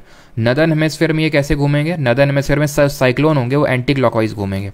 बस आप इस चीज़ को याद कर लो कि नदर्न हेमिस्फीयर में साइक्लोन एंटी क्लॉकवाइज घूमेंगे, तो ऑब्वियस सी बात है सदर्न हेमिस्फीयर में क्लॉकवाइज घूमेंगे, ठीक है। अगर नदर्न हेमिस्फीयर में एंटी क्लॉकवाइज हैं तो सदर्न हेमिस्फीयर एंटी क्लॉकवाइज होंगे। ये साइक्लोन है, ये एंटी साइक्लोन है, यानी साइक्लोन के विरुद्ध है, मतलब साइक्लोन का उल्टा है। तो अगर नदर्न हेमिस्फीयर में साइक्लोन एंटी क्लॉकवाइज हैं तो एंटी साइक्लोन क्लॉकवाइज होंगे। अभी मैंने दिखाया कैसे क्लॉकवाइज हैं। और अगर ये क्लॉकवाइज है नदर्न हेमिस्फीयर में तो ऑब्वियस सी बात है सदर्न हेमिस्फीयर में एंटी क्लॉकवाइज हो जाएंगे, एंटी क्लॉकवाइज हो गए, ठीक। अब यहाँ पे देख लेते हैं different names of cyclones, different names of cyclones across the world के नाम, इनमें इनको किस किस नाम से जानते हैं। तो सबसे पहले अगर बात करें अटलांटिक ओशन की, अटलांटिक ओशन का मतलब आपका वही नदर्न नॉर्थ अमेरिका और साउथ अमेरिका के आसपास अगर साइक्लोन आता है तो उसको हम जानते हैं हरिकेन के नाम से, ठीक है, हरिकेन बुलाते हैं उसको। अगर साइक्लोन आ रहा है आपका कहाँ पे? ट्रॉपिक, ये ईस्टर्न पार्ट ऑफ पैसिफिक में, ठीक है, ईस्टर्न पैसिफिक में। एक सेकेंड, या तो हम चलो इस तरह से मैं लिख देता हूँ, पहले यहाँ पे लिख देते हैं, ऑर्डर में चलते हैं, ठीक है। यहाँ पे लिख लीजिए पहले आप ऑस्ट्रेलिया, ठीक है, ऑस्ट्रेलिया में किस नाम से जाना जाता है, ठीक है। फिर यहाँ पे आप बताइए कि इनको वेस्टर्न पैसिफिक में किस नाम से जाना जाता है? वेस्टर्न पैसिफिक, या फिर इसी को मैं बोल देता हूँ साउथ चाइना सी, ठीक है, साउथ चाइना सी। और लास्ट में लिखिए हमारा इंडियन ओशन में इसको किस नाम से जाना जाता है। तो ऑस्ट्रेलिया में अगर बात करें तो इसको जानते हैं विली विली नाम से, ठीक है, विली विली बोलते हैं इसको ऑस्ट्रेलिया में। वेस्टर्न पैसिफिक और साउथ चाइना सी में अगर बात करें इसको टाइफून के नाम से जानते हैं, ठीक, टाइफून। और इंडियन ओशन में इसको जानते हैं साइक्लोन के नाम से ही, ठीक है, साइक्लोन। यानी कि हम इंडियंस ने इसका कोई नामकरण नहीं किया, जैसा है वैसे ही बुलाते हैं साइक्लोन। क्लियर है यहाँ तक सभी को? साइक्लोन समझ में आ गया?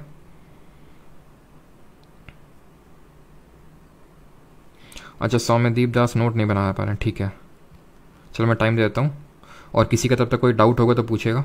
साउथ चाइना सी में, और आपको याद ऐसे रखना है कि भाई जैसे जापान का कोस्ट हो गया, चाइना, ये थोड़ा जापानीज टाइप नाम नहीं लग रहा, जापानीज चाइनीज टाइप नेम लग रहा है आपको, टाइफून, है ना, टाइफून। और ऐसे याद रखो ऑस्ट्रेलिया, ऑस्ट्रेलिया में थोड़ा विली विली, थोड़े से लोग काफ़ी विली विली टाइप रहते हैं, ठीक है, ऐसे करके याद रख सकते हैं आप। यहाँ तक सभी को क्लियर है कि क्या क्या सारी चीज़ें हैं, कैसे साइक्लोन बना हमारा। साइक्लोन बनता है लो प्रेशर के अराउंड, एंटी साइक्लोन बनता है हाई प्रेशर के अराउंड। साइक्लोन आपका ईस्ट से वेस्ट जाता है, ठीक है। एक्स्ट्रा ट्रॉपिकल साइक्लोन क्यों बनते हैं? फ्रंट की वजह से बनते हैं। फ्रंट क्यों बनते हैं? जहाँ पे दो डिफरेंट तरह के एयर मासेस मिलते हैं। क्लियर है? ओके, ठीक है। और चलो नहीं होगा तो मैं उसको, जो पहला वाला पार्ट था, आपको कुछ लोगों को उसमें डाउट था, मैं लास्ट में फिर से उसको समराइज़ करवा दूंगा, ठीक है। पोल्स के पास ज़्यादा क्यों? चलो मैं इसको ऐसे बताता हूँ आपको जैसे मान लो कि पोल्स के पास क्यों पूछ रहे हैं ज़्यादा होगा आपका कोरिलेस फोर्स, तो मान लेते हैं ये कोई चीज़ घूम रही है, ये चीज़ कोई घूम रही है, एक पॉइंट पे आप यहाँ पे खड़े हो, ठीक है, एक पॉइंट पे आप यहाँ पे खड़े हो, जरा ये बताओ कहाँ पे आपको ज़्यादा घुमाव मिलेगा। हमारी अर्थ भी घूम रही है ना, रोटेशन कर रही है। मैं बोल रहा हूँ एक पॉइंट है जहाँ पे आप सेंटर के पास खड़े हो, ठीक है, एक पॉइंट मैंने ले लिया कि आप एकदम एंड में खड़े हो, यहाँ पे खड़े हो, ठीक है, यहाँ पे, तो कहाँ पे आपको एकदम ज़्यादा चक्कर आएंगे, बताओ कहाँ पे ज़्यादा घुमाव मिलेगा? एंड्स में मिलेगा, ठीक है।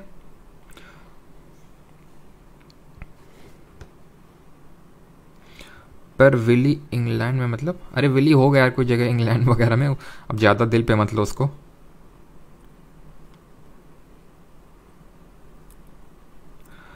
क्या पूछ रहे हैं सर? टर्नाडो क्या होता है? टर्नाडो यार मैंने आपको बताया था, जैसे नहीं हमारे जैसे गर्मियों के टाइम पे ऐसे हवा एकदम, तुमने देखा हो कभी कभी हवा एकदम से घूमने लगती बहुत जोर का एक छोटे से एरिया में, वैसे ही नॉर्थ अमेरिका वगैरह में या फिर जहाँ पे बहुत कनाडा वगैरह में, कनाडा इन जगहों में क्या होता है जहाँ पे बहुत ठंडी पड़ती है, यहाँ पे बहुत वॉलेंट स्टॉर्म टाइप पे आ जाता है, मतलब एकदम से उसी तरह का ठंडी हवा का जो बवंडर उठता है, दैट इज कॉल्ड एज टर्नाडो, ठीक है। वो एकदम अर्थ से जुड़ा रहता है, अर्थ से जुड़ा रहता है और एकदम ऊपर आकाश तक, आकाश को छूता है, यानी कि ग्राउंडेड रहता है बंदा बट फिर भी हाइट्स को छू रहा है। अभी आते हैं कोएपन क्लाइमेटिक क्लासिफिकेशन में, ठीक है, यहाँ तक सभी को क्लियर हो गया। तो अभी आते हैं कोएपन क्लाइमेटिक क्लासिफिकेशन पे, बहुत इंपॉर्टेंट है, रिसेंट एग्जाम में रिपीटेडली क्वेश्चंस आ रहे हैं, ठीक है, और इसको बहुत ही आसानी से हम लोग देखने वाले हैं। बट बिफोर दैट एक important cheese and that is कि वेदर और क्लाइमेट में डिफरेंस क्या होता है, मौसम और जलवायु में क्या अंतर होता है, वेदर एंड क्लाइमेट में क्या अंतर होता है। तो मैं आपको ऐसे बताता हूँ, जैसे फॉर एग्जांपल आज मेरे कानपुर में बारिश हो रही है, ठीक है, तो मैं क्या बोलूँगा कि कानपुर एक रेनी सिटी है? नो। क्यों? क्योंकि कानपुर में हमेशा बारिश नहीं होती है। ये कानपुर, तो अगर हम बोलें तो कानपुर एक मैं बोल सकता हूँ कि वार्म जगह है, ठीक है। या फिर मैं अगर बात करूँ राजस्थान का एक हिस्सा लूँ जहाँ पे बारिश बहुत कम होती है, ठीक है, जहाँ पे बारिश बहुत कम होती है, वेस्टर्न साइड ऑफ राजस्थान ले लेते हैं, बारिश बहुत कम होती है, बट आज वहाँ पे बारिश हो गई, और आज मतलब आज क्या, मतलब पूरे दिन रुक ही नहीं रही बारिश। तो अगर मान लो कोई आया वहाँ पे, तो क्या वो ये बोलेगा कि यहाँ का जो क्लाइमेट है वो रेनी क्लाइमेट है? बिल्कुल नहीं। वेदर वहाँ का रेनी है, वेदर होता है आपका शॉर्ट टर्म, ठीक है, क्लाइमेट होता है आपका लॉन्ग टर्म। कितना long term? Long term changes in the weather is called as climate. रफली हम 30 साल का डेटा लेते हैं वेदर का कि भाई यहाँ पे कितनी बारिश हुई, कितनी धूप पड़ी, कितना क्या ड्राई है, उस हिसाब से हम बोलते हैं कि यहाँ का क्लाइमेट क्या है, यहाँ की जलवायु क्या है, समझ रहे हैं। वेदर तो उस पर्टिकुलर टाइम पे क्या है, जैसे फॉर एग्जांपल मैं वही मान लेता हूँ कि बैंगलोर आज मान लेते हैं कि बिल्कुल भी बारिश हुई नहीं, तो ये थोड़ी ना बोल देंगे बैंगलोर एक ड्राई एरिया है। उसके क्लाइमेट को देखेंगे, 30 साल के पास डेटा को देखेंगे क्लाइमेट को बताने के लिए। आई होप आप समझ गए होंगे। इसी तरह हमारे एक साइंटिस्ट हुए जिनका नाम हुआ कोएपन ने ईयर 1918 में एक एम्पिरिकल क्लाइमेटिक क्लासिफिकेशन किया। डिफरेंट टाइप्स ऑफ हमारे क्लाइमेटिक क्लासिफिकेशन होते हैं, उसमें से एक होता है एम्पिरिकल क्लाइमेटिक क्लासिफिकेशन। इसको हमें समझने की जरूरत नहीं है क्या होता है, बस रट्टा मारो जिंदाबाद। एम्पिरिकल क्लाइमेटिक क्लासिफिकेशन उन्होंने किया, ठीक है। इन्होंने कुछ कैपिटल और कुछ स्मॉल लेटर्स का यूज़ किया इस क्लाइमेटिक क्लासिफिकेशन करने के लिए।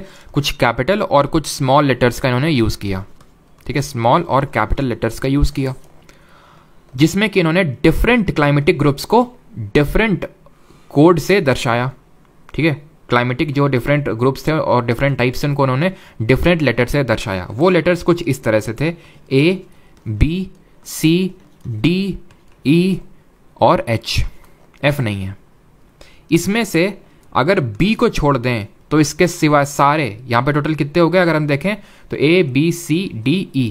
H को आप थोड़ा सा साइड में रख सकते हो, अभी H उतना इंपॉर्टेंट नहीं, साइड में रख देते हैं इसको, ठीक है। तो हमने बोला कि ये पांच हमारे मेजर क्लाइमेटिक ग्रुप्स हैं, ये 5 मेजर क्लाइमेटिक ग्रुप्स हैं जिसमें कि कोएपन जी ने ये पूरा क्लाइमेटिक क्लासिफिकेशन किया। इसमें से सिवाय जो बी है ये बेस्ड है प्रेसिपिटेशन के बेसिस पे। प्रेसिपिटेशन क्या है मैंने आपको पिछले लेक्चर में बताया था, ठीक है, यानी कि बारिश के बेसिस पे। बाकी सारे जो हैं वो टेम्परेचर के बेसिस पे हैं। बी है आपका प्रेसिपिटेशन पे और ए, सी, डी और ई ये टेम्परेचर के बेसिस पे हैं। कैसे वो समझिए, एक सेकंड रुकिएगा।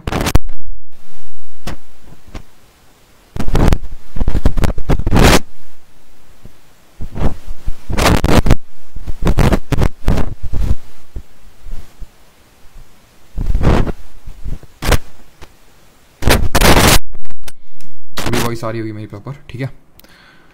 तो यहाँ मैंने कहाँ तक बता दिया था कि ठीक है बी आपका प्रेसिपिटेशन के बेसिस पे। अब यहाँ पे देखते हैं कि ए बी सी डी इन सब का मतलब क्या है, ठीक है, और कैसे ये प्रेसिपिटेशन के बेसिस पे बी वाला और बाकी सारे टेम्परेचर के बेसिस पे है। तो यहाँ पे मैं A B C D E लिख दिया मैंने, एच को लास्ट में देख लेंगे, नॉट दैट मच इंपॉर्टेंट। ए जो है आपका, ये इसको बोलते हैं ट्रॉपिकल टाइप ऑफ क्लाइमेट, ठीक है, ट्रॉपिकल यानी कि इसको हिंदी में बोल सकते हैं उष्णकटिबंधीय। सी होता है आपका वार्म टेम्परेट, वार्म टेम्परेट को दिखाता है, यानी कि कोयपन जी ने बोला कि ट्रॉपिक ऑफ कैंसर और ट्रॉपिक ऑफ कैप्रिकॉर्न के बीच में जितने भी रीजन्स हैं उनको आप कैपिटल ए से दर्शाएंगे, ठीक है। फिर टेम्परेट क्या होता है, ये हो गया आपके ट्रॉपिकल, और ट्रॉपिकल के ऊपर यहाँ पे पहले वाले में या तो आप देख लो, ट्रॉपिकल के ऊपर यहाँ पे ये टेम्परेट एरिया हुआ, ये भी टेम्परेट एरिया हुआ। टेम्परेट एरिया कहाँ तक जाता है, आर्कटिक सर्कल तक, एंटार्क्टिक सर्कल तक। तो अगर हम बात करें जो ट्रॉपिक्स के पास जो टेम्परेट एरिया है वो थोड़ा सा गर्म टाइप का होगा, और जो पोल्स के पास है वो थोड़ा सा ठंडा टाइप होगा। तो जो ट्रॉपिक्स के पास है उसको हम वार्म टेम्परेट बोल देते हैं, ठीक है। ऐसा तो है नहीं कि इसको ट्रॉपिक ऑफ कैंसर को आपने क्रॉस किया और एकदम बर्फ पड़ना चालू हो गई, ऐसा तो होगा नहीं, रिलेटिवली वार्म टेम्परेट होगा ये, ठीक। डी की अगर बात करें तो डी बोलता है ये है आपका कोल्ड स्नो फॉरेस्ट, यानी जहाँ पे फॉरेस्ट वगैरह है और वहाँ पे थोड़ी ठंडी कंडीशंस हैं उसको आप डी से दिखाइए। और ई है आपका पोलर टाइप, ठीक है, ई है आपका पोल्स में जो देखने को मिलता है कोल्ड क्लाइमेट है, ठीक है, पोलर टाइप इसको बोल सकते हैं, ठीक है, जहाँ पे बहुत सर्दी पड़ती है, बहुत ही extreme type of climatic condition आप बोल सकते हैं, ठीक है। यहाँ पे जो बी है इसका मतलब होता है ड्राई क्लाइमेट, ड्राई क्लाइमेट, यानी कि ट्रॉपिकल को देख लीजिए, मैंने क्या बोला, ट्रॉपिकल को बोला कि भाई इतना टेम्परेचर रहेगा, मतलब इसके बीच में रहेगा तो ये ट्रॉपिकल है, मतलब ये ए से दर्शाएंगे। वार्म टेम्परेट है सी से, कोल्ड स्नो फॉरेस्ट है डी से, पोलर टाइप है ई से। बट अगर वहाँ पे बारिश नहीं हो रही, प्रेसिपिटेशन नहीं हो रहा है, ड्राई क्लाइमेट है, तो उसको हम कैपिटल बी से डिनोट करेंगे। ये चीज़ आपको क्लियर हो गई। इन्होंने कुछ स्मॉल लेटर्स भी दिए, इन्होंने कुछ स्मॉल लेटर्स भी दिए, ठीक है। यहाँ पे मैं लिख देता हूँ, इसी में ही राइट साइड में यहाँ पे लिख देता हूँ, स्मॉल लेटर्स भी इन्होंने कुछ दिए, और वो स्मॉल लेटर सिग्निफाई कर रहे थे पर्टिकुलर सीजन ऑफ ड्राइनेस को। कैसे, इन्होंने बोला अगर हम स्मॉल डब्ल्यू लिख देंगे, स्मॉल की यहाँ पे बात हो रही है, स्मॉल डब्ल्यू लिख देंगे उसका मतलब होगा विंटर ड्राई, यानी वहाँ पे सर्दियों के टाइम पे कोई बारिश नहीं होगी। जैसे फॉर एग्जांपल इंडिया की अगर बात करें तो इंडिया में सर्दियों में बारिश नहीं होती है, तो उसके लिए हम स्मॉल डब्ल्यू यूज़ कर सकते हैं। अगर समर्स में बारिश नहीं होती तो उसके लिए हम स्मॉल एस का यूज़ करेंगे, समर ड्राई, एस से होता है आपका समर ड्राई, ठीक है। एम को यूज़ करेंगे अगर वो मानसून टाइप का क्लाइमेट है, वहाँ पे मानसून, और एफ का यूज़ करेंगे वहाँ पे अगर बारिश ही बारिश हो रही है, याद ऐसे रखेंगे वहाँ पे फुल बारिश हो रही है, इस तरह से याद रख सकते हैं, ठीक है। डब्ल्यू से विंटर ड्राई, स्मॉल एस से समर ड्राई, स्मॉल एम से मानसून, और स्मॉल एफ से फुल बारिश। ये चीज़ आपको बस याद रखनी है, बस इतने से ही आपका क्वेश्चन सॉल्व हो जाएगा आराम से। अभी हम लोग क्वेश्चन भी अटेम्प्ट करेंगे और आप देखेंगे कि कितने सारे क्वेश्चन आए रिसेंट एग्जाम्स में, और वो सारे हो जाएंगे। बट यहाँ पे एक चीज़ एक्स्ट्रा और बताना चाहूँगा, दैट इज़ अगर बी में कभी एस लगा दे, कभी एस आपको लगा हुआ मिलेगा और कभी कैपिटल डब्ल्यू लगा हुआ मिलेगा, तो कैपिटल डब्ल्यू का मतलब डेजर्ट होता है, ध्यान रखना। स्मॉल डब्ल्यू का मतलब विंटर ड्राई होता है, और कैपिटल डब्ल्यू का मतलब डेजर्ट होता है, और इस एस का मतलब होता है स्टेपी टाइप। ये चल क्यों नहीं रहा यार, एक सेकंड रुको। ये जो यहाँ पे एस आप देख पा रहे हैं, ये स्टेपी टाइप को दिखाता है। स्टेपी का मतलब है ठीक है बहुत ज़्यादा ना तो डेजर्ट है और ना ही बहुत ज़्यादा बारिश हो रही, स्टेपी टाइप है। अभी स्टेपी क्या है वो भी आज ही मैं आपको लास्ट में करवा दूंगा, ग्रासलैंड्स पे। बट कैपिटल डब्ल्यू आप समझ गए, डेजर्ट होता है ये, ठीक है। अब ये मैंने इंडिया का कुछ ले लिया आपको समझाने के लिए किस तरह से यहाँ पे कोयपन क्लासिफिकेशन किया गया है। ये आपको पता है कि ट्रॉपिक ऑफ कैंसर कुछ इंडिया के बीचों बीच से होकर गुजरती है, ठीक है, बीचों बीच से होकर गुजरती है। तो ट्रॉपिकल ये जो हमारा एरिया है ये इंडिया, ये हमारा पूरा अर्थ है, ये ट्रॉपिक ऑफ कैंसर है। इंडिया कुछ ऐसा है ना, इंडिया कुछ ऐसा है, यानी इसका कुछ नीचे वाला जो हिस्सा है वो ट्रॉपिक्स में आता है, ऊपर वाला हिस्सा टेम्परेट में आता है। क्लियर है। इसी वजह से अगर हम बात करें जो आपका उत्तर प्रदेश हो गया, बिहार हो गया, वहाँ का अगर कोयपन क्लासिफिकेशन लिखने जाते हैं तो कैपिटल सी लिखते हैं। सी किसके लिए था? वार्म टेम्परेट के लिए था, बिकॉज ये आपका वार्म टेम्परेट में आएगा, कैपिटल सी वार्म टेम्परेट में। क्लियर है इतनी चीज़? और क्योंकि यहाँ पे हमारे आपको पता है विंटर ड्राई होती है, सर्दियों में बारिश नहीं होती है, उसके लिए इसके लिए स्मॉल डब्ल्यू। बाद में क्या लिखा हुआ भूल जाइए। वैसे यहाँ पे स्मॉल जो जी लिखा हुआ इसका मतलब होता है गंगा प्लेन्स, लेकिन उससे हमें कुछ लेना देना नहीं है। मैंने आपको बताया सिर्फ कैपिटल समझिए, स्मॉल समझिए, उसी से ही आपके सारे क्वेश्चन सॉल्व हो जाएंगे। ठीक है, या तो उसको भूल जाइए अभी, ठीक है। यहाँ पे मैं क्या करता हूँ, मैं पहले खुद से ही ऐसे रफ बनाता हूँ, ठीक है, आपके लिए, नहीं तो होगा क्या, फिर आप खुद से अपना दिमाग नहीं लगाएंगे।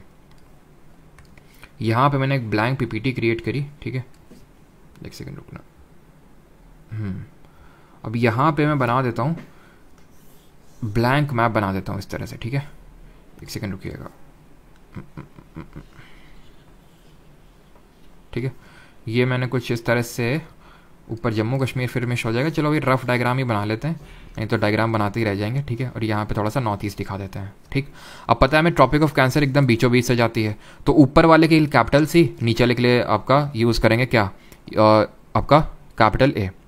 पिछला वाला जो मैंने डायग्राम दिखाया था वो कोई नहीं दिखेगा। ये बताइए, अगर ये राजस्थान स्टेट है, ये राजस्थान है, ठीक है, और ये आपकी मान लेते हैं अरावलीज हैं, ठीक है। अभी हम लोगों ने पढ़ा नहीं है, बट अभी मैं आपको बताता हूँ कि वेस्टर्न साइड ऑफ जो राजस्थान होता है ये डेजर्ट है, और ये उतना डेजर्ट नहीं है, ठीक है। इसका जरा क्लासिफिकेशन लिख दीजिए, क्वेपन क्लासिफिकेशन। इसका क्वेपन क्लासिफिकेशन क्या होगा, तमिलनाडु, तमिलनाडु जहाँ पे आपका, यहाँ पे होता क्या है, यहाँ पे गर्मियों में बारिश नहीं होती है, यानी यहाँ पे समर ड्राई होता है, समर ड्राई होता है। इसका क्वेपन क्लासिफिकेशन लिख दीजिए। ये जो पेनिनसुलर प्लेट्यू है, इसका क्वेपन क्लासिफिकेशन लिख दीजिए। जम्मू कश्मीर का क्वेपन क्लासिफिकेशन क्या होगा वो देखते हैं। देखिए राजस्थान की बात कर रहे हैं, डेजर्ट है, डेजर्ट के लिए कैपिटल बी यूज़ करते हैं, क्योंकि एकदम एक्सट्रीम डेजर्ट है, यानी बहुत यहाँ पे प्रेसिपिटेशन लो है, तो कैपिटल बी का यूज़ किया, क्योंकि यहाँ डेजर्ट है तो कैपिटल डब्ल्यू का यूज़ कर लिया। अगर हम बात करें अरावली का जो ये साइड है, यहाँ पे भी ड्राई है, राजस्थान का ये साइड भी ड्राई है, बट उतना ड्राई नहीं है, तो capital B small S use कर लिया।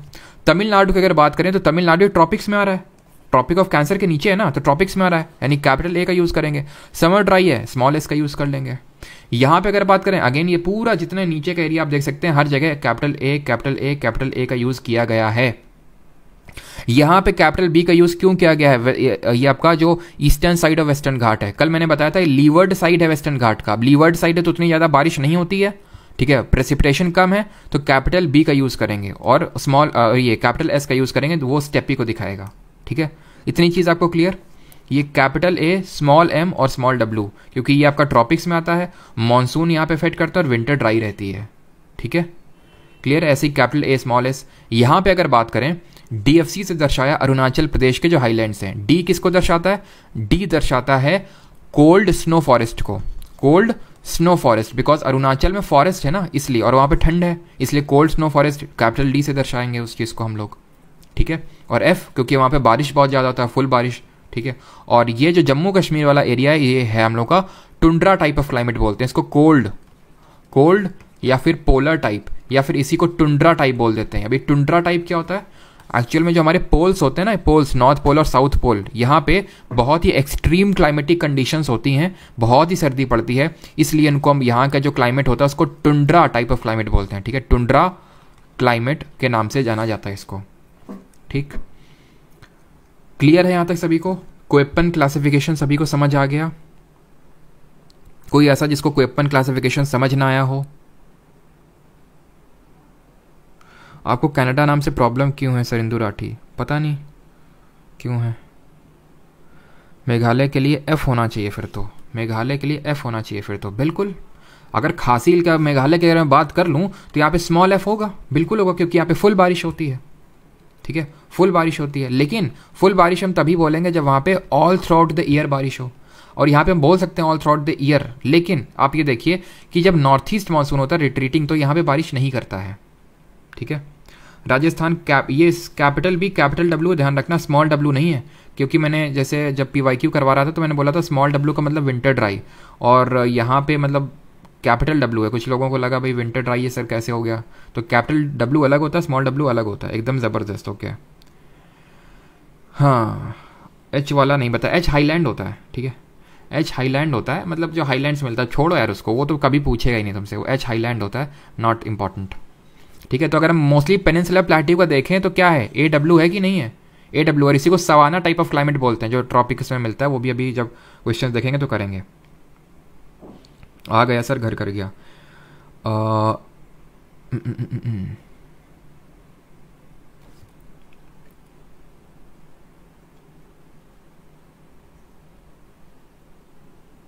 क्लियर है, ओके ओके ओके ओके। चलो आगे बढ़ें फिर अगला क्वेश्चन, अगला टॉपिक देखते हैं, दैट इज ओशियन करेंट्स। इनको बोलते हैं हिंदी में महासागरीय जल धाराएं। अभी हम लोग ग्रासलैंड भी कर लेंगे इसके बाद, पहले ओशियन करंट फिनिश कर लेते हैं। तो ये हमारे ओशियन करंट। होता क्या है, जब ओशियन का पानी मूव करता है, ओशियन का पानी मूव करता है, उसको बोलते हैं ओशियन करंट। अब ओशियन का पानी कई कारणों की वजह से मूव कर सकता है भाई। टाइड्स भी तो होती हैं, टाइड्स में भी तो ओशियन का पानी मूव करता है, ठीक है। टाइडल वेव्स जो होती हैं, जो नॉर्मल जो सी वेव्स होती हैं जैसे हवा चलने की वजह से, वो भी तो उसमें भी तो वाटर मूव करता है, बिल्कुल करता है, ठीक है। सुनामी आती है, जिनको सुनामी का मतलब क्या होती है, सुनामी मतलब हार्बर वेव्स, जो जहाँ पे समुद्र के अंदर भूकंप आ जाता है, that is called a tsunami. तो वो भी तो वाटर को मूव करती हैं। बट फिर अंतर क्या है, अंतर ये है कि ये जो हमारा ओशन का वाटर है ये पूरे ग्लोब को कवर करता है, ऐसे मूव करता है पूरे ग्लोब को। ऐसा नहीं कि अब जैसे कि टाइड है, जैसे ये इंडिया है, यहाँ पे टाइड आ गई, यहाँ इतने छोटे लेवल पे हम बात नहीं कर रहे हैं, मिनिस्क्यूल लेवल पे बात नहीं कर रहे हैं। ये जो पूरा वाटर है वो मूव करता है ना। क्यों मूव करता है, मूव क्यों करता है वो समझो। ये मान लो कि मैंने अर्थ कंसिडर किया, यहाँ का पानी ठंडा होगा, यहाँ का पानी गर्म होगा। गर्म पानी, जिस तरह गर्म हवा ऊपर उठती है वैसे गर्म पानी भी ऊपर उठता है। जब पानी ऊपर उठेगा, जो यहाँ ठंडा पानी होगा नीचे जाएगा, तो एक ग्रेडियंट क्रिएट हो जाएगा, स्लोप क्रिएट हो जाएगा, जिसकी वजह से वाटर मूव करना चालू होगा। सिर्फ यही रीजन नहीं है, लेकिन ये one of the main reason है कि यहाँ पे जो डिफरेंशियल हीटिंग ऑफ वाटर होता है, डिफरेंशियल हीटिंग ऑफ वाटर मतलब यहाँ पे डिफरेंट हीटिंग हो रही है, ज्यादा हीटिंग हो रही है, यहाँ पे कम हीटिंग हो रही है। क्यों? क्योंकि यहाँ पे सन की डायरेक्ट रेस पड़ रही है, यहाँ पे सन की स्लैंटिंग रेस पड़ रही है। एक चीज आपको हमेशा याद होनी चाहिए, पता होनी चाहिए, जैसे फॉर एग्जाम्पल ये हमारा ये है अर्थ है, ये सन है। जब डायरेक्ट रेस पड़ती है ना तो वो कम एरिया को कवर करती हैं। जब हमारी रेस कम एरिया को कवर करेंगी तो उस पार्ट को बहुत ज़्यादा हीटअप करेंगी। जो हमारी स्लैंटिंग रेज होती हैं वो ज़्यादा एरिया को कवर करती हैं, और क्योंकि ज़्यादा एरिया को कवर करती हैं तो कम हीट करेंगी। ये कॉन्सेप्ट नॉर्मल सा है, ठीक है। कल हम लोगों ने इंसोलेशन के बारे में पढ़ा था, तो वही सेम कॉन्सेप्ट है कि जो स्लैंटिंग रेज होती हैं वो ज़्यादा एरिया कवर करती हैं और कम हीट करेंगी। ये ऑब्वियस सी बात है कि जैसे हम लोगों ने एक्सपेरिमेंट किया भी होगा, है ना, कि कॉन्वेक्स लेंस को अगर सन रेस के सामने रख दो तो सन रेस को क्या कर देता है, वो कॉन्वर्ज कर देता है और एक पर्टिकुलर पॉइंट पे फोकस कर देता है, जिसकी वजह से जो हमारा कागज है वो जलने लगता है, राइट। तो इसी वजह से डिफरेंशियल हीटिंग ऑफ वाटर की वजह से ये ग्रेडियंट क्रिएट होता है, वाटर मूव होना चालू होता है। ये पहला रीजन है। अब वाटर मूव ग्रेडियंट की वजह से करता है, प्लस विंड की वजह से भी करता है ये वाटर। तो यहाँ पे मैं लिख देता हूँ कि फैक्टर्स मतलब रीजंस क्या है, रीजंस क्या है जिसकी वजह से आपका ओशन करंट मूव करता है। ओशन करंट से 3 तरह के क्वेश्चन बनेंगे, एक तो रीजन से, दूसरा कौन सा वॉर में कौन सा कोल्ड है ये पहचानने से, और तीसरा इसके इफेक्ट से। 3 टाइप के सिर्फ क्वेश्चन बनेंगे इससे। तो रीजन एक तो ये हो गया कि heating by sun, differential heating by sun. इसमें हवाएं भी तो जो चल रही हैं, परमानेंट जो विंड पड़ी है, ट्रेड विंड पड़ी है, ईस्टर्लीज वेस्टर्लीज, वो भी तो यहाँ पे कुछ इन्फ्लुएंस डालेंगे, बिल्कुल ठीक। और ये जो डेंसिटी डिफरेंस है, what is this density difference? Density difference क्या है? अब ये यहाँ पे गर्म पानी, ठीक है, यहाँ पे ठंडा पानी, यहाँ पे ठंडा पानी है और ठंडी जगहों में ग्लेशियर्स ज़्यादा बनते हैं। और कल मैंने बताया था कि जो वाटर वाले टॉपिक पे कि हमारा जितना भी ज़्यादा जो फ्रेश वाटर है वो मोस्टली ग्लेशियर्स में, यानी ग्लेशियर में सिर्फ फ्रेश वाटर ही होता है। तो सोचो जब यहाँ ग्लेशियर बना होगा तो फ्रेश वाटर लेके बना होगा, और जो सॉल्ट्स हैं उनको उसने इधर उधर साइड में फेंक दिया होगा। तो जब सॉल्ट्स निकल गए होंगे तो सॉल्टी वाटर डेंस होता है या फिर कम डेंस होता है? ज़्यादा डेंस होता है, कम डेंस होता है? बताइए कमेंट में। तो ज़्यादा डेंस होता है, सिंपल सी बात है। तो वो नीचे सिंक डाउन करेगा, और ये जो होता है जो कम सॉल्टी वाटर है वो आपका राइज करेगा। मतलब ये सॉरी यहाँ पे क्या होगा, यहाँ पे जो आपका, क्योंकि यहाँ पे एक सेकेंड, यहाँ पे आपका क्या होगा, ग्लेशियर बन जाएंगे, फ्रेश वाटर आ जाएगा। यहाँ पे सॉल्टी वाटर होगा जो नीचे सिंक डाउन करेगा, यहाँ पे कम सॉल्टी होगा तो अगेन एक ग्रेडियंट क्रिएट होगा। तो डेंसिटी डिफरेंस भी यहाँ पे क्रिएट होता है। और अब अगर ऐसा है तो फिर इस तरह से हमारा मूव करता होगा ओशन करंट, है ना, ऊपर से नीचे ऊपर से नीचे। बट ऐसे मूव नहीं करता है। यहाँ पे आप देखिए एक चीज़ आपको देखने को मिल रही होगी कि यहाँ पे भी कॉरियोलिस फोर्स अपना रोल प्ले कर रहा है, ठीक है। चीज़ें राइट की ओर डिफ्लेक्ट हो रही हैं नॉर्दर्न हेमिस्फीयर में, और सदर्न हेमिस्फीयर में चीज़ें लेफ्ट की ओर डिफ्लेक्ट हो रही हैं, राइट की ओर, लेफ्ट की ओर। यानी कि यहाँ पे कॉरियोलिस फोर्स यहाँ पे भी आपका रोल प्ले करता है इनको मुड़ाने में। और यही नहीं, एक और फैक्टर है, and that is coast line. What is this coast line? देखिए यहाँ से ये करंट आ रहा था, ठीक है, यहाँ से करंट आ रहा था, ये सीधा चला जाता है, लेकिन इस कोस्ट ने इसको यहाँ पे डिफ्लेक्ट कर दिया। ये यहाँ से करंट जा रहा था, ये यहाँ जाना चाहिए था, बट इसने इसको यहाँ पे डिफ्लेक्ट कर दिया, फिर ये वहाँ पे चला गया, इस तरह से। तो ये क्या चीज़ है? ये कोस्ट लाइन जो है कॉन्टिनेंट्स की, वो इसको इन्फ्लुएंस कर रही हैं, ठीक। अब हमसे पूछेगा कि वार्म कौन सा है, कोल्ड कौन सा है? तो ऑब्वियस सी बात है, जो इक्वेटर के पास से जाएगा जो करंट है। अब करंट होता क्या है? करंट क्या होता है? करंट होता है किसी चीज़ का फ्लो। करंट होता क्या है, किसी चीज़ का फ्लो, जैसे हम पढ़ते हैं इलेक्ट्रिक करंट, तो इलेक्ट्रॉन्स के फ्लो को करंट बोलते हैं, इलेक्ट्रिक करंट बोलते हैं। वैसे यहाँ पे जो पानी का फ्लो हो रहा है दैट इज, या फिर ओशन वाटर का जो फ्लो हो रहा है that is called as ocean current, ठीक है। तो यहाँ पे जो ओशन करंट का फ्लो हो क्यों रहा है वो हमने पढ़ा, और होगा कहाँ से, इक्वेटर से पोल या पोल से इक्वेटर। तो इक्वेटर से गर्म पानी जाएगा, पोल से ठंडा पानी आएगा, यानी कि इक्वेटर से जो पोल्स की तरफ जो करंट चलेंगे वो वार्म होंगे, वो वार्म करंट होंगे। जो पोल्स से इक्वेटर की तरफ आएंगे वो आपके कोल्ड करंट होंगे। इतनी चीज़ क्लियर है। अब यहाँ पे या तो आप मैप को 3-4 दिन देखें लगातार, ठीक है, या फिर कॉन्टिन्यूसली देखें, तब आपको पता चल पाएगा कि हाँ यार ये वार्म है या ये कोल्ड है। मैंने पर्सनली किसी ट्रिक का यूज़ नहीं किया था जब मैंने इस चीज़ को याद किया था, ठीक है। पता नहीं क्यों वो मुझे फील आता था कि कैलिफोर्निया ओहो ठंडा ठंडा लग रहा है, गल्फ स्ट्रीम ओहो कुछ गरम गरम लग रहा है, पेरू कुछ ठंडा सा लग रहा है। तो अपने आप को मैंने फील सही, ठीक है, मेरा फील वाला जो सिस्टम है ना वो काफ़ी स्ट्रांग है, फीलिंग्स मेरी काफ़ी स्ट्रांग है। तो मैंने फील से इसको वो कर लिया था। और वो ये भी था कि मतलब ब्लैंक मैप लिया था और ब्लैंक मैप में फिर ड्रॉ किया था कि अच्छा ये कैलिफोर्निया ये ऐसे होगा, तो 2-3 बार ब्लैंक मैप पे करेंगे तो आ जाएगा। बट कंसिडरिंग कि उतना हमें खोखट करने की ज़रूरत नहीं है फॉर दी एसएससी एग्जाम, तो यहाँ पे मैं आपको एक ट्रिक बताता हूँ, उसको याद करिएगा और आराम से आपकी सारी चीज़ें खत्म हो जाएंगी। ट्रिक ये है कि बीपी कंपनी है, एक कंपनी का नाम है जिसका नाम है बीपी, ठीक है। तो मैंने आपको बोला, या फिर ठीक है बीपी कंपनी भी बोल दीजिए, ठीक है। बीपी कंपनी ने एक गोल्फ का मैच करवाया, ठीक है, एक गोल्फ का इन लोगों ने मैच करवाया या फिर वर्ल्ड कप करवाया, गोल्फ का वर्ल्ड कप करवाया कहाँ पे, कैलिफोर्निया में, ठीक है। गोल्फ का वर्ल्ड कप करवाया कैलिफोर्निया में, ठीक है। तो यहाँ पे बी से है आपका, ठीक है, बी से है आपका बेंगोला करंट, अभी मैं बताता हूँ बस नोट करिएगा है क्या ये, बेंगोला है। पी से है पेरू करंट, कंपनी से कुछ नहीं है। जी से है आपका ग्रीनलैंड, ठीक है, ग्रीनलैंड करंट। ओ से है आपका ओयाशियो, एल से है लैब्राडोर, एफ से है फाकलैंड, FALK है, ठीक है। डब्ल्यू से है वेस्ट ऑस्ट्रेलियन ड्रिफ्ट, और सी से है आपका कैनरी करंट, ठीक है, और कैलिफोर्निया से है कैलिफोर्निया करंट।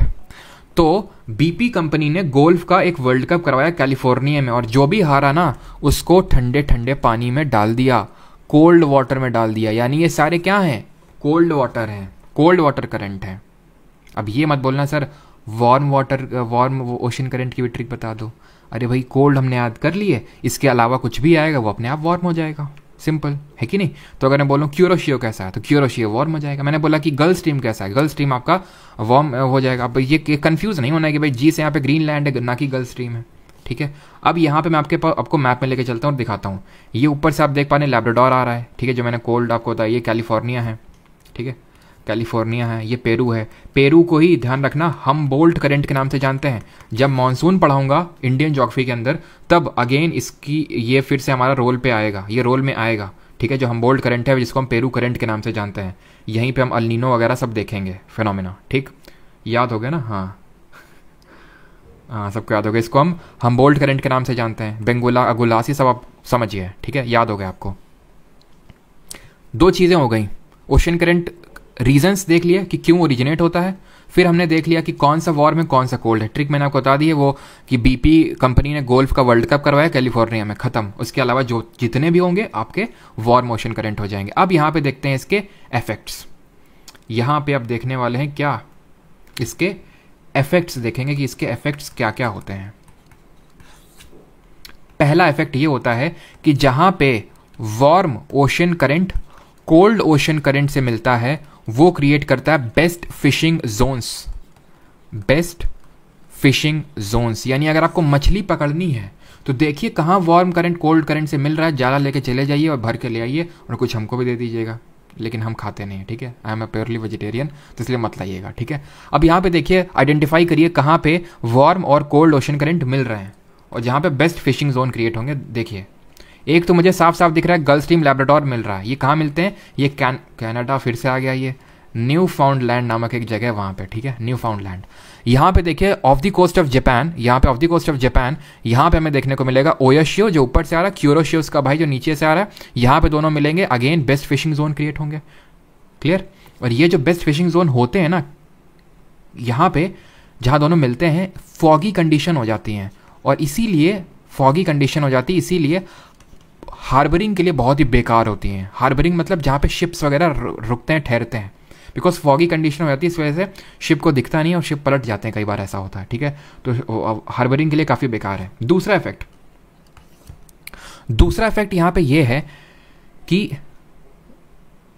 जो हमारे कोल्ड ओशन करंट है ये डेजर्ट क्रिएट करते हैं, ये इनकी वजह से डेजर्ट बनते हैं। क्या सर डेजर्ट बनते हैं? हाँ जी, डेजर्ट बनते हैं। देखिए होता क्या है, मैंने आपको एक चीज़ बताई थी, मैंने आपको ये चीज़ बताई थी कि जो कोल्ड एयर होती है वो सिंक डाउन करती है, वार्म एयर राइज करती है। एक चीज़ याद रखिएगा कि जो वार्म एयर होती है इसकी वाटर होल्डिंग कैपेसिटी हाई होती है, वाटर होल्डिंग कैपेसिटी ये हाई होती है, क्षमता इसकी ज़्यादा होती है। कोल्ड एयर की अगर बात करें, इसकी वाटर होल्डिंग कैपेसिटी वो काफ़ी कम होती है, किसकी? कोल्ड एयर की। ठीक, ये चीज़ क्लियर हो गई कि जो ठंडी हवा होती है उसकी वाटर होल्डिंग कैपेसिटी कम होती है, गर्म हवा की ज़्यादा होती है। इसी वजह से जो हमने पढ़ा था कि भाई, कल मैंने आपको ये बताया भी होगा जब मैंने ओरोग्राफिक रेनफॉल आपको बताया था कि भाई जिस तरह से यहाँ पे वार्म एयर है वो राइज करती है, इस तरह से राइज करेगी, ठंडी हो जाएगी और यहाँ पे बारिश कर देगी, और यहाँ पे पहुँचने के बाद वो ठंडी हो जाएगी। ठंडी जो हवा होती है उसमें वाटर होल्डिंग कैपेसिटी ना के बराबर होती है, इस वजह से वो लीवर्ड साइड में बारिश नहीं होती है। इसी तरह जब हम यहाँ पे आएंगे, यहाँ पे, ठीक है, यहाँ पे जब हम आएंगे तो चलो मैं आपको बताता हूँ डेजर्ट क्रिएट क्यों होते हैं। तो डेजर्ट दो वजह से क्रिएट होते हैं।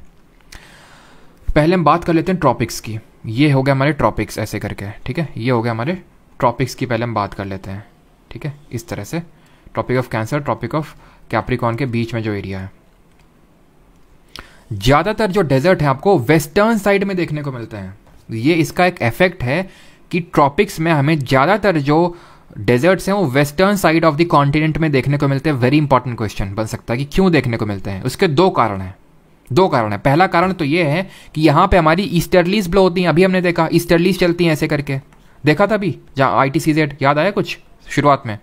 तो जब ये ईस्टर्लीज यहाँ से इस तरह से चलती हैं तो यहाँ पे बारिश करती हैं। यहाँ से समुद्र से पानी उठाया, बारिश यहाँ पे कर दिया। जब यहाँ बारिश कर दिया तो पानी लिमिटेड क्वांटिटी में होगा ना, ऐसा तो है नहीं कि बारिश करते पूरी चली जाएंगे। तो यहाँ साइड में तो बारिश हो गई, बट यहाँ तक आने तक इनके पास पानी नहीं बचा, और इस वजह से यहाँ पे डेजर्ट हो जाता है। ठीक है, यहाँ पे डेजर्ट, क्लियर, ये एक कारण है। ठीक है, दूसरा कारण क्या है, जैसे फॉर एग्जाम्पल यहाँ पे विंड चली भी, जैसे फॉर एग्जाम्पल यहाँ से सर ऐसे वेस्टर्लीज भी तो चल रही हैं, ऐसे यहाँ पे वेस्टर्लीज भी तो चल रही हैं, वेस्टर्लीज चल रही हैं, तो ये वेस्टर्न साइड में बारिश कर दें थोड़ी बहुत। पहली बात तो मैं ट्रॉपिक्स की बात कर रहा हूँ, ठीक है। और दूसरी बात, जब यहाँ से विंड चलना स्टार्ट करेगी भी ना western side of the continent में, जैसे ही western side of the continent में आप एक चीज़ को ऑब्जर्व करोगे कि यहाँ पे सारे कोल्ड ओशन करंट है। आप इस चीज़ को ऑब्जर्व करो, वेस्टर्न साइड में आपको कोल्ड ओशन करंट देखने को मिल रहे हैं। यहाँ पे ऊपर देखिए कैलिफोर्निया, यहाँ देखिए पेरू, यहाँ देखिए बेंगोला, यहाँ देखिए वेस्ट ऑस्ट्रेलियन ड्रिफ्ट। तो जब यहाँ से हवा चलती है ना तो वो हवा ठंडी हो जाती है, क्योंकि ये करंट ठंडा है, और क्योंकि हवा ठंडी हो जाती है तो हवा जो ठंडी होती है उसकी वाटर होल्डिंग कैपेसिटी बहुत कम होती है, इस वजह से यहाँ पे कोई बारिश नहीं होती है। इसी वजह से जो ज़्यादातर आपको डेजर्ट देखने को मिलेंगे ट्रॉपिक्स के बीच में, वो आपको वेस्टर्न साइड में देखने को मिलेंगे। देखिए एटाकामा डेजर्ट जो वर्ल्ड का ड्राइएस्ट डेजर्ट है, ये वर्ल्ड का ड्राइएस्ट डेजर्ट है, सबसे सूखा मरुस्थल है पूरे विश्व का, साउथ अमेरिका में पड़ता है। ऐसे ही यहाँ पे देखिए वेस्टर्न साइड में, अब यहाँ पे क्योंकि कैलिफोर्निया करंट है, हवा आएगी भी, वेस्टर्लीज चलेंगी भी, तो क्या कर लेंगी चल के, क्योंकि यहाँ पे कैलिफोर्निया ठंडा कर देगा तो वाटर होल्डिंग कैपेसिटी नहीं रहेगी। यहाँ पे आपको देखने को मिलेंगे मोजावे एंड सोनरन डेजर्ट, याद रखिएगा मोजावे और सोनरन नॉर्थ अमेरिका में। ऐसे ही आप यहाँ पे आइए अफ्रीका में, यहाँ पे आपको दो देखने को मिलेंगे, कालाहारी और यहीं पे नामीब भी, कालाहारी डेजर्ट और नामीब डेजर्ट, सहारा डेजर्ट। ऐसे ही यहाँ पे आपको देखने को मिलेंगे ऑस्ट्रेलिया में जैसे गिब्सन डेजर्ट, ये एक्चुअल में पूरे हैं, इनको बोलते हैं collectively great Australian desert, great Australian desert. तो यहाँ पे कौन सा करंट था, वेस्ट ऑस्ट्रेलियन ड्रिफ्ट था, वेस्ट ऑस्ट्रेलियन ड्रिफ्ट। याद करिए जो हमारा ये वर्ल्ड कप में जो डब्लू था वो वेस्ट ऑस्ट्रेलियन ड्रिफ्ट ही था, कोल्ड करंट है ये। तो यहाँ पे आपको गिब्सन डेजर्ट देखने को मिलेगा, गिब्सन हो गया, सिम्पसन, ये डेजर्ट आपको ऑस्ट्रेलिया में देखने को मिलेंगे। तो western side of the continent में क्यों डेजर्ट देखने को मिलते हैं अगर पूछ ले तो दो कारण है। उसका एक प्रमुख कारण है कि यहाँ पे वेस्टर्न साइड में हमें देखने को मिलते हैं कोल्ड ओशन करंट। क्लियर है ये चीज़, ये हैं इसके दो मेजर इफेक्ट। अब बताइए, यहाँ तक किसी का कोई डाउट हो तो पूछिए।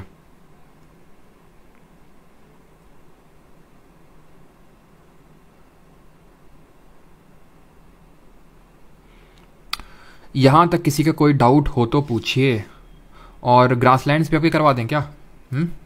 चलो ग्रासलैंड भी लगे हाथ आपके करवाते हैं, बहुत आसान है, ठीक है। और ट्रिक के साथ मैं करवा देता हूँ वैसे तो, क्योंकि ट्रिक मैं इसके लिए बना चुका हूँ आपके लिए, और जल्दी आपको शॉर्ट वीडियो भी हो सकता है देखने को मिल जाए।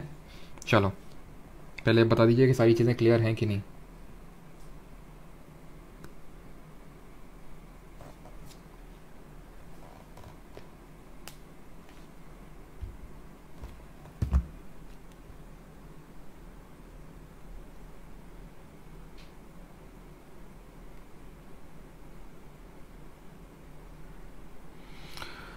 क्या क्वेश्चन है?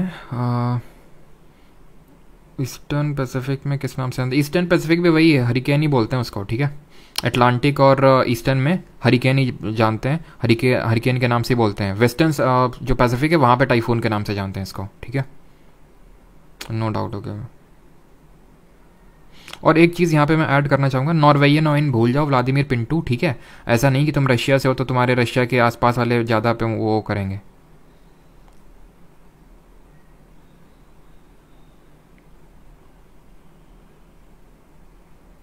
चलो तो अब यहाँ पे एक चीज़ मैं आपको बता दूं, अगर कभी क्वेश्चन पूछ ले आपसे कि हमारे बे ऑफ बंगाल में क्यों ज़्यादा साइक्लोन आते हैं अरेबियन सी, वैसे तो शायद ही पूछे, तो इसका रीज़न ये है कि यहाँ पे साइक्लोन की कंडीशन ज़्यादा फेवरेबल बनती है, बिकॉज यहाँ पे आपकी ज़्यादातर जो रिवर्स हम पढ़ेंगे जब इंडियन जोग्राफी, तो यहाँ पे ज़्यादातर रिवर जो है आपकी ईस्ट साइड में ड्रेन होती है, फ्रेश वाटर की वजह से ऐसी कंडीशन बनती है कि यहाँ पे ज़्यादा आते हैं। अब यहाँ पे थोड़ा सा हम देख लेते हैं ग्रासलैंड्स जो होते हैं आपके घास के मैदान, ठीक है। ग्रासलैंड्स वो एरिया होते हैं, घास के मैदान वो क्षेत्र होते हैं जहाँ पे ना तो बहुत ज़्यादा प्रेसिपिटेशन होता है, बहुत ज़्यादा बारिश नहीं होती, और ना ही ज़्यादा बहुत ज़्यादा इवापोरेशन होता है, ठीक है। अगर बहुत ज़्यादा इवापोरेशन होगा तो डेजर्ट हो जाएगा, मरुस्थल। बहुत ज़्यादा बारिश होगी तो वो आपका तो भी ग्रासलैंड नहीं होगा, बहुत एक तरह से फॉरेस्ट एरिया आपको देखने को मिलेगा। तो ग्रासलैंड बीच के होते हैं, ठीक है। या तो ऐसा करेंगे, ग्रासलैंड को मैं फॉरेस्ट वाले में पढ़ा दूंगा, जब फॉरेस्ट पढ़ाऊंगा तो वहाँ पे देख लेंगे इसको, ठीक है। अभी के लिए आज के लिए रहने देते हैं, बिकॉज आप लोग पहले ही इतना हैवी डोज हो गया आप लोगों के लिए आज, ठीक है। चलो तो अब यहाँ पे करते हैं क्वेश्चन। सब जब क्वेश्चन कराएं लगेंगे आप लोगों से तब आपको लोगों को थोड़ा कॉन्फिडेंस आएगा। In early 1900s which German climatologist divided the world's climate into different category based on temperature, amount of rainfall and the time of the year when the rainfall occurs?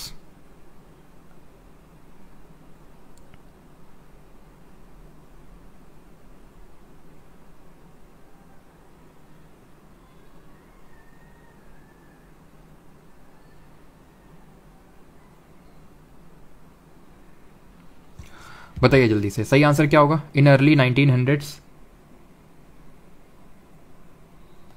1 year है राहुल, ठीक है। चलो तो सही answer यहाँ पे क्या होगा? कोएप्पन ने क्लाइमेटिक क्लासिफिकेशन किया था। अगला क्वेश्चन है, dash is concerned with constructing records of past climates and climatic events by analysis of tree growth characteristics specially in growth rings. Dash वृक्ष विकास विशेषताओं, विशेष रूप से विकास वलय के विश्लेषण द्वारा पिछली जलवायु और जलवायु घटनाओं के रिकॉर्ड बनाने से संबंधित है। बायोक्लाइमेटोलॉजी, हिस्टोरिकल क्लाइमेटोलॉजी, जियो क्लाइमेटोलॉजी या फिर डेंड्रो क्लाइमेटोलॉजी। सही आंसर क्या होगा यहाँ पे? Option number D, dendro climatology, ठीक है। जहाँ पे भी आपका इस तरह से ग्रोथ रिंग्स, ठीक है, यानी ट्रीज की अगर बात होगी that will be dendroclimatology, option number D. The climate of India is described as which of the following types? भारत की जलवायु के निम्नलिखित में से किस प्रकार के रूप में वर्णित किया गया है? मेडिटेरेनियन, टेम्परेट, मानसून या फिर पोलर? तो इंडिया को हम क्या बोलते हैं? इंडिया को हम मानसूनल टाइप ऑफ क्लाइमेट बोलते हैं। भाई पोलर तो जो पोल्स के पास में होता है, मेडिटेरेनियन तो टेम्परेट एरिया है आपका, ठीक है। इंडिया में उतना ज़्यादा टेम्परेट नहीं देखने को मिलता है, वो अभी डिस्कस करेंगे इंडियन ज्योग्राफी में कि यहाँ पे हिमालय उतनी ठंडी हवाओं को आने नहीं देते हैं यहाँ पे। आंसर होगा option number C, monsoon. Which of the following is correctly matched? ये नहीं करना है अभी, ठीक है, प्री मानसून शावर नहीं किए हैं। Minimum period of time taken up to which the weather variations are considered to predict the climate of a place is dash years. किसी स्थान की जलवायु की भविष्यवाणी करने के लिए मौसम की विविधताओं पर विचार करने में लगने वाली न्यूनतम अवधि डैश वर्ष है, 20, 25, 10 या फिर 30। सही आंसर क्या होगा? वेदर होता है आपका शॉर्ट टर्म, क्लाइमेट होता है लॉन्ग टर्म। कितना long term?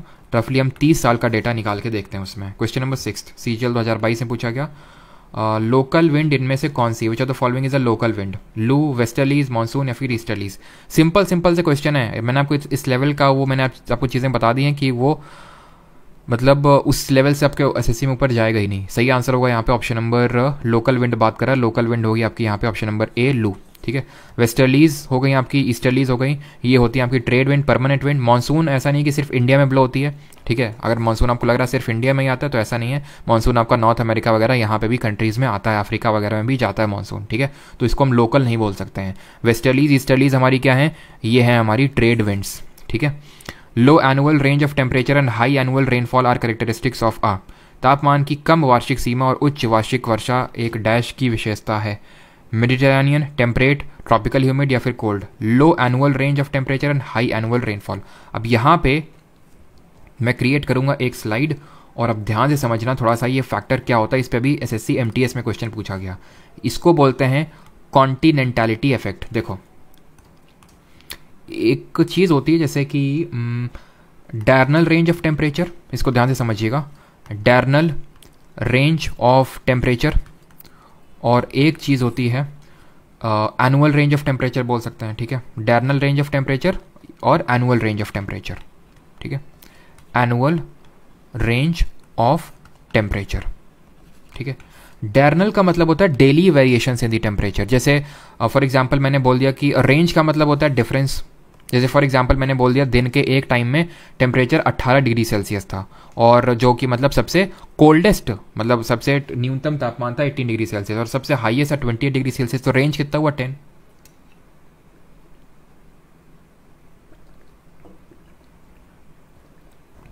Annual range of temperature क्या हुआ, साल में एक दिन मैंने ऐसा लिया जब सबसे कम टेम्परेचर था फॉर एग्जांपल 10 डिग्री सेल्सियस, और साल में मैंने एक ऐसा दिन लिया जब सबसे ज़्यादा टेम्परेचर था, मान लगते हैं 40 डिग्री, तो वहाँ पे क्या हुआ रेंज 30 डिग्री। ऐसे ही होता है आपका एनुअल रेंज ऑफ रेनफॉल। ध्यान से समझना इस चीज़ को, ये होता क्या है। जैसे ये हमारा इंडिया है, ठीक है, यहाँ पे अगर मैं कुछ जगह लूँ, जैसे कानपुर ले लिया हमने, दिल्ली ले लिया, या फिर मैंने जोधपुर ले लिया, ठीक है, इन सारी जगहों में क्या होता है, आपने एक चीज़ ऑब्जर्व करी होगी अगर आप इस एरिया से, इस जोन से बिलोंग करते हैं, कि यहाँ पे गर्मी बहुत गर्म होती है और सर्दी बहुत सर्दी होती है, सर्दियों में बहुत सर्दी पड़ती है ना। बट अगर यहाँ वाले एरिया लें जो कोस्टल एरिया है हमारे, जैसे कि बैंगलोर वगैरह हो गया या फिर चेन्नई हो गया, ये सारे जो इलाके होते हैं यहाँ पे बहुत ज़्यादा गर्मी नहीं पड़ती, बहुत ज़्यादा सर्दी नहीं पड़ती। यानी कि अब मुझे ये बताइए कि यहाँ पे यानी कि केस ए या केस बी, किस केस में रेंज ज़्यादा होगी, रेंज किस में ज़्यादा होगी। ऑब्वियस ही बात है यहाँ पे ज़्यादा होगी रेंज, यानी कि यहाँ पे रेंज ऑफ टेम्परेचर ज़्यादा होगा, यहाँ पे रेंज ऑफ टेम्परेचर कम होगा। और यहाँ पे जो रेंज ऑफ टेम्परेचर ज़्यादा है ना, इसी को बोलते हैं कॉन्टिनेंटैलिटी इफेक्ट। इसी कॉन्टिनेंटैलिटी इफेक्ट की वजह से डेजर्ट देखने को मिलते हैं।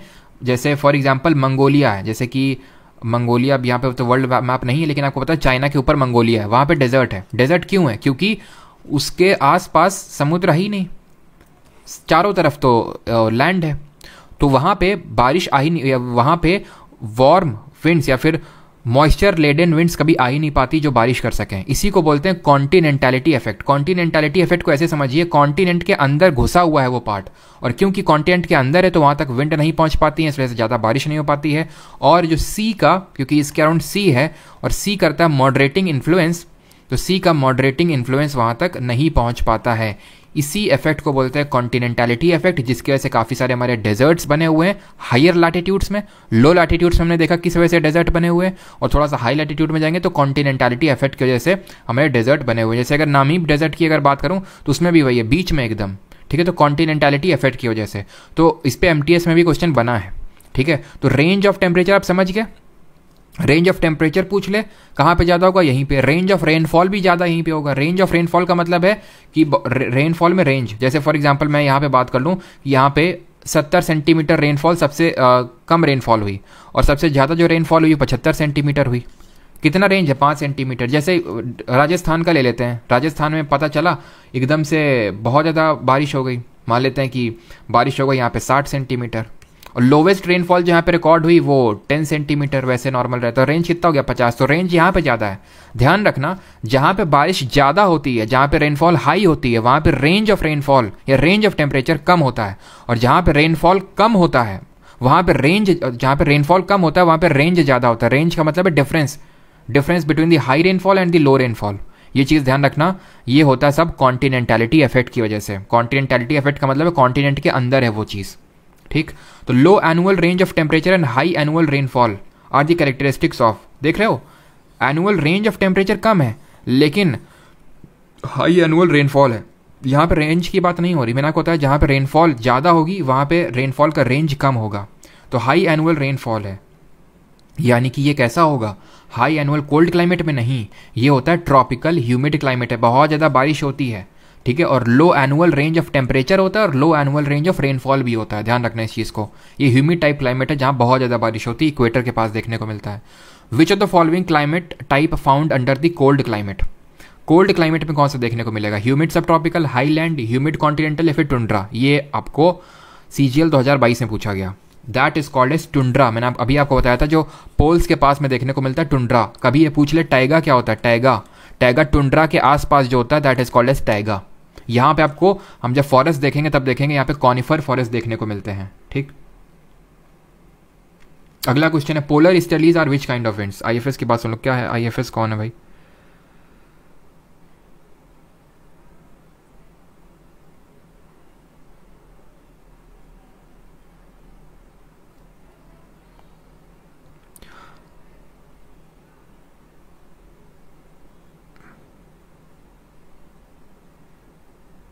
डी तो पोलर स्टेलीज क्या है, डी लोकल विंड है, पोलर स्टेलीज लोकल विंड है, क्यों परमानेंट विंड की कैटेगरी में आती है, चाहे स्टेलीज हो चाहे वेस्टर्लीज हो, सब आती है हमारी परमानेंट विंड की कैटेगरी में। अगला क्वेश्चन है 10th number, which of the following codes signify the cold climate with dry winters according to Koppen. Cold climate with dry winters बताइए, ठीक है जल्दी से बताइए। Cold winter with cold climate with dry winters, सही answer यहाँ पे क्या होगा, ड्राई विंटर है। स्मॉल W कहाँ है, ऑप्शन नंबर डी, खत्म, ठीक है। कोल्ड है और ड्राई, तो ऑप्शन नंबर ड्राई विंटर है, तो ड्राई विंटर मतलब स्मॉल W तो पक्का होगा उसमें, ठीक है खत्म। अगला 11th, which group of the Koppen climatic classification system represented by the letter code capital A small W sometimes called as savanna climate is located just outside the ITCZ near the equator. ITCZ के आसपास equator के पास देखने को मिलता है capital A small W। कहाँ पे देखने को मिलेगा, मेडिटेरेनियन क्लाइमेट नहीं, मेडिटेरेनियन तो जो होता है ये आपका टेम्परेट एरिया में पड़ता है, जो मेडिटेरेनियन होता है टेम्परेट एरिया में पड़ता है। टेम्परेट के लिए CU का यूज़ करते हैं, कैपिटल C, ये होगा नहीं, ठीक है। Marine west coast climate, tropical wet and dry climate, humid sub tropical climate, कौन सा होगा यहाँ पे। क्वेश्चन आपसे क्या पूछ रहा है कि ऑप्शन B C D सब दिए दे रहे हो। Which group of Koppen climatic classification system represented by the letter code AW sometimes called the savanna climate is located just outside the ITCZ। Outside the ITCZ है, that mean कि यहाँ पे answer क्या होगा, tropical wet and dry climate होगा। Tropical wet and dry ही क्यों लगाया, क्योंकि मरीन वेस्ट कोस्ट क्लाइमेट कैसा होगा, यहाँ पे फुल बारिश होगी। ह्यूमिड सब ट्रॉपिकल क्लाइमेट, यहाँ पे फुल बारिश होगी, तो स्मॉल F आएगा। यहाँ स्मॉल W लिखा हुआ है, यानी विंटर ड्राई है। विंटर ड्राई है मतलब समर में बारिश होती है और विंटर में सूखा रहता है। अगर पूरा टाइम सूखा रहता है तो कैपिटल B का यूज़ कर लिया होता है यहाँ पे। तो विंटर ड्राई है, दैट मीन कि वेट एंड ड्राई क्लाइमेट होगा ये, option number C। Which of the following is a temperate marine climate with substantial rainfall in all seasons. Substantial rainfall in all season यानी कि full बारिश, small F होना ही चाहिए, खत्म। Temperate है तो कैपिटल C तो होगा ही, इसमें ये हट जाएगा। बारिश हो रही है सारे सीजन में तो कैपिटल B कैसे हो सकता है, कैपिटल B तो उसके लिए यूज़ करते हैं जहाँ पे बारिश नहीं होती है, दो तो कैपिटल B वाले हैं, खत्म। ड्राई क्लाइमेट के लिए यूज़ करते हैं कैपिटल B को। विच of the following pairs of climate area is not correct. CPO 2022 देख रहे हैं, सारे CGL में CPO में ये वही क्वेश्चन पूछे गए आपके, तो इसमें से कौन सा सही नहीं है। Semi arid steppe climate Punjab, semi arid steppe monsoon with dry summer Coromandel coast of Tamil Nadu. तो कोरोमंडल कोस्ट ये होता है तमिलनाडु का, अभी हम लोगों ने पढ़ा नहीं कौन सी कोस्ट को क्या बोलते हैं, बट फिर भी ये तमिलनाडु का कोस्ट है। यहाँ पे मैंने आपको बताया था समर ड्राई होता है, ड्राई समर, तो ये सही होगा। और ये भी सही है, पंजाब वाला भी semi arid steppe type climate होता है यहाँ पे, यानी कि यहाँ पे बहुत ज़्यादा बारिश नहीं होती है पंजाब में, और नहीं पूरी तरह से डेजर्ट होता है, तो सेमी एरिड होता है। यानी कि इसको मैं पंजाब को बोल सकता हूँ क्या, जरा बताइए इसका क्वेश्चन क्लासिफिकेशन क्या लिख सकता हूँ, semi arid steppe type climate है। तो आंसर यहाँ पे ऑप्शन नंबर डी होगा, बोथ 1 and 2। और पंजाब का होगा कैपिटल बी, क्योंकि एरिड है और क्योंकि स्टेपी टाइप है, तो ये एस का यूज कर लेंगे, नॉट स्मॉल वाला एस, कैपिटल वाला एस है। स्मॉल एस का मतलब होता है समर ड्राई, ये जो कैपिटल एस है वो स्टेपी को दिखाता है, और जो कैपिटल डब्ल्यू है वो किसको दिखाता है, डेजर्ट को दिखाता है। The cold snow forest climate is found largely in the continental region, ठीक है, फिर मैंने ये विक्टोरिया लिया था, चलो अभी आंसर करते हैं उसका। The cold snow forest climate is found largely in the continental region in the northern hemisphere between dash northern latitudes in Europe, Asia and North America. Answer क्या होगा यहाँ पे, 40 डिग्री से 70 डिग्री, 30 डिग्री टू 50 डिग्री, 80 से 110 या फिर 15 से 20। लिखा क्या हुआ यहाँ पे, कोल्ड स्नो फॉरेस्ट क्लाइमेट है, कोल्ड स्नो फॉरेस्ट क्लाइमेट है, तो 15 से 20 तो नहीं होगा, बिकॉज इसके लिए तो हम ट्रॉपिकल यूज करते हैं। कोल्ड स्नो फॉरेस्ट का मतलब डी है, समझ रहे हैं आप, डी, तो ए तो नहीं होगा, कैपिटल ए तो होने से रहा, ठीक। और अगर बात करें 110 डिग्री लैटिट्यूड, ये तो होता ही नहीं है, 110 डिग्री लैटिट्यूड तो एग्जिस्ट ही नहीं करता है भैया इस संसार में। तो ये मतलब सीपीयू में क्वेश्चन पूछा गया, ऐसा नहीं कि मैंने कुछ अपने आप से यहाँ पे वो रखे हैं, ठीक है, अपने आप से मैंने यहाँ पे नहीं रखे हैं, वो सीपीयू में पूछा, तो 110 डिग्री तो लैटिट्यूड ही नहीं होता है, ठीक है। और यहाँ पे अगर बात करें तो यहाँ पे तो कैपिटल सी होता है, बिकॉज ये तो बात कर रहा है वार्म टेम्परेट की, बचा क्या, खत्म। और बात कर रहे हैं यूरोप, एशिया, नॉर्थ अमेरिका, यानी कि इसी लैटिट्यूड की बात कर रहा हूँ, ऑप्शन नंबर 1 खत्म। ये इसको एलिमिनेशन से करना था। 15th, which of the following regions have long cold winters with high winds and average temperature below freezing for 6 to 10 months of the year. कौन सा रीजन है जहां लॉन्ग कोल्ड विंटर होती हैं और हाई विंड चलती हैं, और 6 से लेकर 10 महीने तक below freezing point 0 degree Celsius से कम टेम्परेचर रहता है? कौन सा होगा भाई? टुंड्रा, खत्म, पोल्स के पास जो होता है। 16th, minimum temperature of day occurs generally, जो न्यूनतम तापमान होता है दिन का वो किस टाइम आपको देखने को मिलता है? ठीक है, अभी रुक नहीं रहा, क्वेश्चन बस कुछ ही बाकी है, ठीक है, 8-10 क्वेश्चन मैक्सिमम और है, उसके बाद मैं आपके सारे डाउट्स का आंसर करूंगा, ठीक है। तो minimum temperature of day occurs generally किस टाइम? ये होता है आपका इवनिंग में, नाइट में। तो देखिए आफ्टरनून में तो आपका सबसे मैक्सिमम टेम्परेचर होगा, ठीक है, मैक्सिमम टेम्परेचर होगा, और अर्ली मॉर्निंग में सबसे कम टेम्परेचर होगा आपका, option number D. 17th, according to Koppen scheme which type of climate is denoted by capital C small W G? Koppen की जो स्कीम है, जो क्लाइमेटिक क्लासिफिकेशन है, वो capital C small W G किसको दर्शा रहा है? भाई कैपिटल सी है तो टेम्परेट होगा, ठीक है, टेम्परेट होगा। मानसून यहाँ पे लिख रखे हो, अच्छा यहाँ पे डब्ल्यू है, डब्ल्यू मतलब विंटर ड्राई होगा, विंटर ड्राई होगा तो ड्राई हाँ तो समर लिख रखा है, विंटर ड्राई कहाँ पे है? यहाँ पे है, ऑप्शन नंबर डी, खत्म, ठीक। सेमी एरिड स्टेपी होता तो क्या लिखते? कैपिटल बी एस लिखते। पोलर टाइप होता तो ई लिखते, टुंड्रा टाइप, पोलर टाइप, ठीक है, जहाँ बहुत सर्दी पड़ती है, खत्म, ऑप्शन नंबर डी। किसी को कोई दिक्कत आ रही है अभी क्वेपन वाले क्वेश्चन करने के लिए? ये आपका स्टैटिक क्वेश्चन है, तमिलनाडु में कितने क्लाइमेटिक जोन है, तो ये कोई अभी हम लोगों ने जो पढ़ा है उस पर बेस नहीं है, ऑप्शन नंबर बी होगा 7th। Which climate zone has an average temperature of over 64 degree Fahrenheit, that is 18 degree Celsius throughout the year and more than 59 inches of rainfall? Temperature भी 18 डिग्री सेल्सियस के around रहता है, rainfall भी खूब होती है, temperate नहीं होगा, ड्राई नहीं होगा, क्योंकि रेनफॉल यार ठीक ठाक हो रही है 59 इंच, ठीक है। और कॉन्टिनेंटल जोन वो होता है वही जो कॉन्टिनेंटलिटी इफेक्ट जहाँ काम करता है, जहाँ जो एकदम सेंटर में होता है, समुद्र के बहुत दूर होता है, आंसर ट्रॉपिकल जोन होगा इसका। 20th है विच है which type of climate do the 2 island regions of India Lakshadweep and Andaman and Nicobar islands experience? CHSL 2022 में क्वेश्चन पूछा गया। सही आंसर यहाँ पे क्या होगा? Humid sub tropical, hot semi arid. भाई सेमी एरिड एरिड तो नहीं होता, ये आपके खुद ही देख सकते हो, यहाँ पे सी में लोकेटेड है, यहाँ पे खूब बारिश होती है, ठीक है, खूब बारिश होती है, that mean tropical warm climate होगा, ना कि सब ट्रॉपिकल हाईलैंड, ऐसा कुछ नहीं है, ठीक है। और एक चीज़ ध्यान रखना, अगर कभी पूछ ले सब ट्रॉपिक्स क्या होते हैं तो ध्यान रखना, ये हमारे इक्वेटर होता है, ये ट्रॉपिक ऑफ कैंसर, ये ट्रॉपिक ऑफ कैप्रिकॉर्न, यहाँ पे जो हमें ये वाले लैटिट्यूड होते हैं सब ट्रॉपिक्स कहलाते हैं, ठीक है, sub tropics. What is the name of zone where trade wind converge? उस क्षेत्र को क्या नाम है जहाँ व्यापारिक पवनें एकत्रित होती हैं? Forest zone, intra terrestrial zone, intra continental convergence zone, या फिर इंटर ट्रॉपिकल कॉन्वर्जेंस जोन, इसको बोलते हैं option number D ITCZ। Horse latitude कहाँ होते हैं? 30 डिग्री नॉर्थ और 30 डिग्री साउथ में हमें देखने को मिलते हैं हॉर्स लैटिट्यूड, अश्व अक्षांश, 22 according to Koppen climate classification scheme dry climates are subdivided using the capital letter S for semi-arid region और स्टेपी एंड डब्ल्यू फॉर, तो एस का यूज़ करते हैं, यानी ये बोल रहा है कि क्वेपन क्लाइमेटिक क्लासिफिकेशन के अराउंड के स्कीम के हिसाब से ड्राई क्लाइमेट यानी जो बी है उसको हम दो हिस्सों में सब डिवाइड करते हैं। एस का यूज़ करते हैं सेमी एरिड के लिए और डब्ल्यू का यूज़ किसके लिए करते हैं, डेजर्ट के लिए करते हैं, खत्म, ठीक है। 23 विच of the following is incorrectly matched, इनमें से सही मैच कौन सा नहीं है, लास्ट क्वेश्चन है क्लाइमेट का ही आपका लास्ट क्वेश्चन, आंसर बताइए।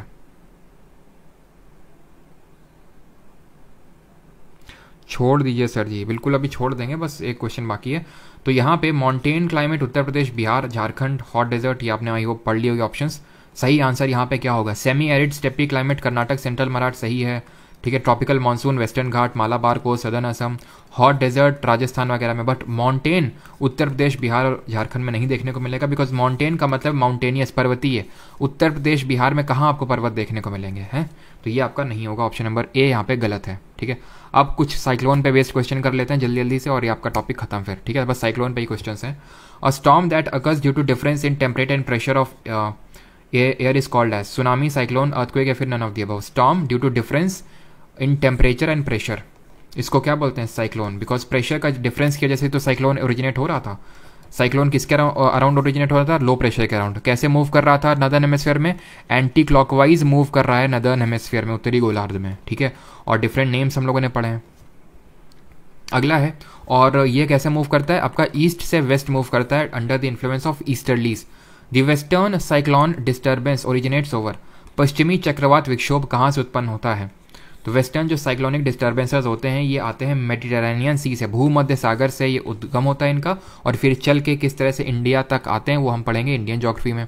The centre of cyclone is a calm area, CGL 2023 में ही पूछा गया है कि centre of cyclone is a calm area, it is called as dash of the storm, तो उसको क्या बोलते हैं, बेस, फोकल पॉइंट, आई या फिर ट्रिगर पॉइंट। सही आंसर है ऑप्शन नंबर सी, आई, ठीक है। That is called as eye of cyclone, जो कि सेंट्रल रीजन होता है। Which of the following cyclone did not hit India during the years 2021-22, कौन सा इसमें हिट नहीं किया था, ये करंट बेस्ड थोड़ा सा क्वेश्चन है। तो गुलाब भी आया था, यास भी आया था, तौकते भी आया था, बट यूलिया करके कोई नहीं आया था। यूलिया से आया था, यूलिया से आया है सलमान खान, खैर अब ये चीज़ें छोड़ते हैं। 28 in the context of India tropical cyclones originate over, Bharat के संदर्भ में उष्णकटिबंधीय चक्रवात कहाँ उत्पन्न होते हैं, Arabian sea, Pacific ocean, bay of Bengal या फिर मेडिटेरेनियन सी। ट्रॉपिकल साइक्लोन कहाँ पे ओरिजिनेट होते हैं इन द कॉन्टेक्स्ट ऑफ इंडिया, बताइए जल्दी से। सर कितने क्वेश्चन बाकी हैं अभी, क्वेश्चन बस ये समझ लीजिए कि मैक्सिमम 5 से 6 क्वेश्चन, मैक्सिमम 5 से 6 क्वेश्चन बता रहा हूँ मैं आपको, ठीक है। चलो, तो यहाँ पे क्वेश्चन है कि उष्णकटिबंधीय चक्रवात कहाँ पे उत्पन्न होते हैं, तो Bay of Bengal, Pacific Ocean, Arabian Sea, Bay of Bengal, Mediterranean Sea. तो यहाँ पे सही आंसर बहुत आसान से भाई, इंडिया में आ रहे हैं तो बे ऑफ बंगाल भी आएंगे ना, ठीक है, बे ऑफ बंगाल में मोस्टली आएंगे। मेडिटेरेनियन सी में तो जो वेस्टर्न साइक्लोनिक डिस्टर्बेंसेस होते हैं वो उनका उद्गम होता है मेडिटेरेनियन सी में, ठीक है। जो हमारे इंडिया में साइक्लोन आते हैं मोस्टली वो बे ऑफ बंगाल में आते हैं, कुछ ही होते हैं जो कभी अरेबियन सी में आते हैं, जैसे जो हमारा पिछला वाला था वो आया था कहाँ पे, Arabian sea, but bay of Bengal में मोस्टली आते हैं। आज साइक्लोन जिस बेपर जो है, मतलब बेपर जो है आपका अरेबियन सी में ही आया था, बट वो एक बहुत ही कम ही होता है कि अरेबियन सी में आपको साइक्लोन देखने को मिले। A cyclone is known by different names in different parts of the world. In Philippines इसको किस नाम से जानते हैं, फिलीपींस, जल्दी से बताइए। ये आप तभी आंसर कर पाएंगे जब आपको पता होगा कि जो फिलीपींस है वो पड़ता है चाइना के पास में, जापान के पास में, यानी साउथ चाइना सी में इसका लोकेशन है। साउथ चाइना सी में इसको टाइफून के नाम से जानते हैं। मैंगो शावर ये हम इंडियन ज्योग्राफी में पढ़ेंगे। 30th in early November the low pressure conditions shift over the Bay of Bengal. The transfer is related to cyclonic low pressure which originates over, बताइए जल्दी से। क्वेश्चन आपसे क्या पूछ रहा है, क्वेश्चन पूछ रहा है कि in early November low pressure condition shifts over bay of Bengal, the transfer is related to cyclonic low pressure which originates over.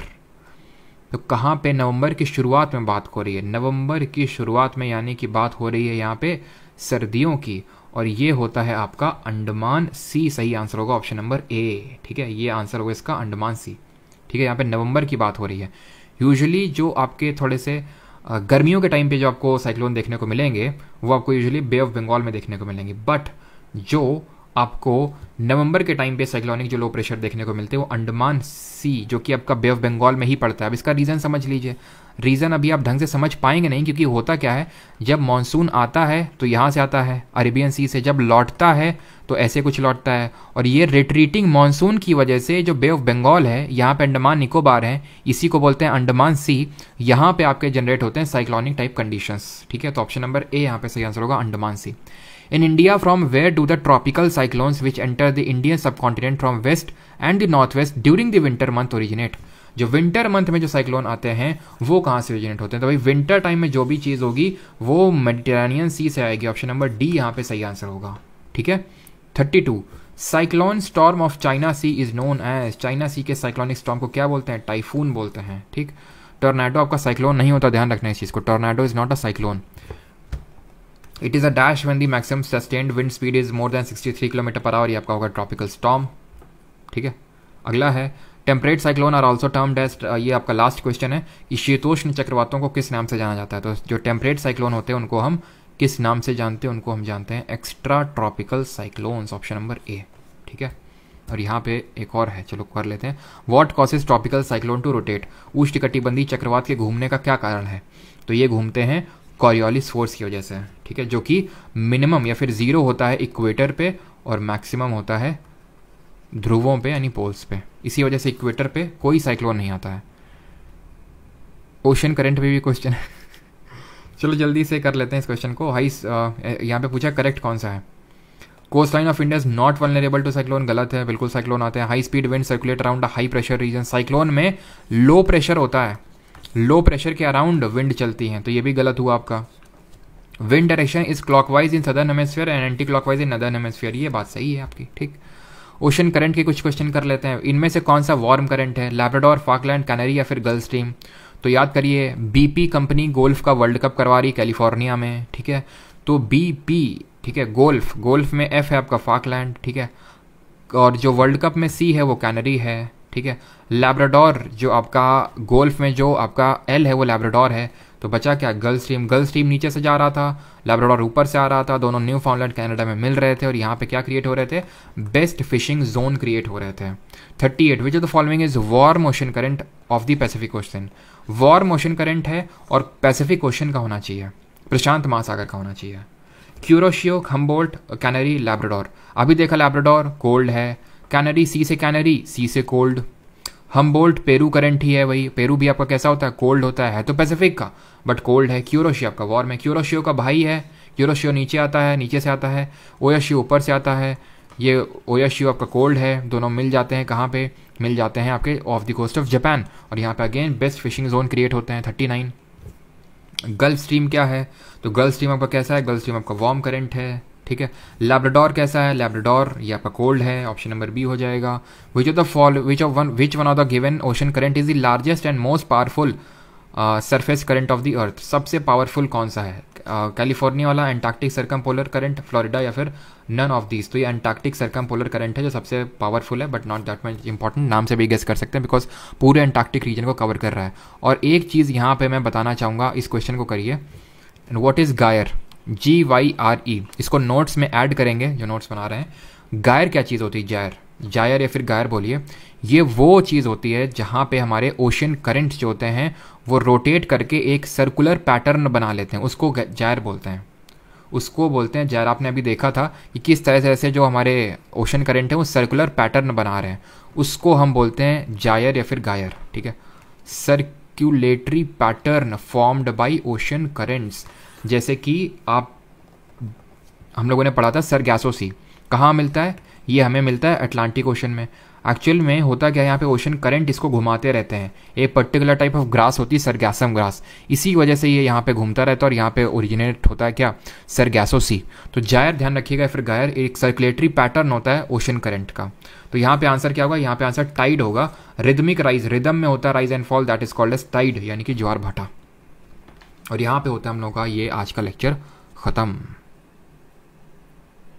ठीक, आज का लेक्चर हो गया काफ़ी लंबा, हैवी हो गया आज का लेक्चर।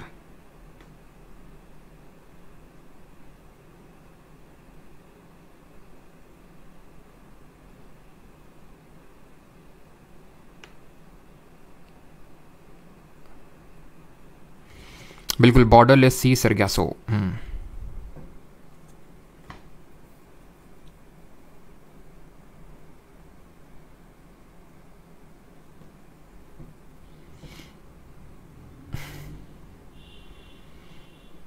स्टेपीज समझा दो। स्टेपीज जब फॉरेस्ट पढ़ाएंगे तो उसके लिए ग्रासलैंड पढ़ाना पड़ेगा पूरा। स्टेपीज कोई ऐसा अलग से टॉपिक नहीं है। Steppes is a type of grassland, वो घास के मैदान होते हैं, ठीक है। स्टेपीज जो हमें देखने को मिलते हैं एशिया और यूरोप में। सर 2:30 पे क्लास अच्छा,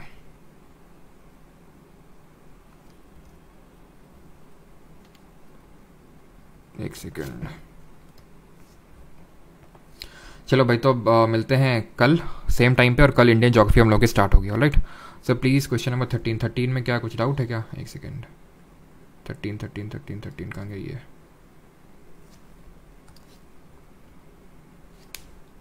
not correct, okay sorry, not correct है, तो आंसर यहाँ पे नीदर 1 नॉट 2 हो जाएगा, ठीक है। नॉट करेक्ट है, सॉरी, ऑप्शन नंबर बी। ठीक, चलिए भाई, धन्यवाद सभी को, मिलते हैं कल with the Indian geography. Thank you.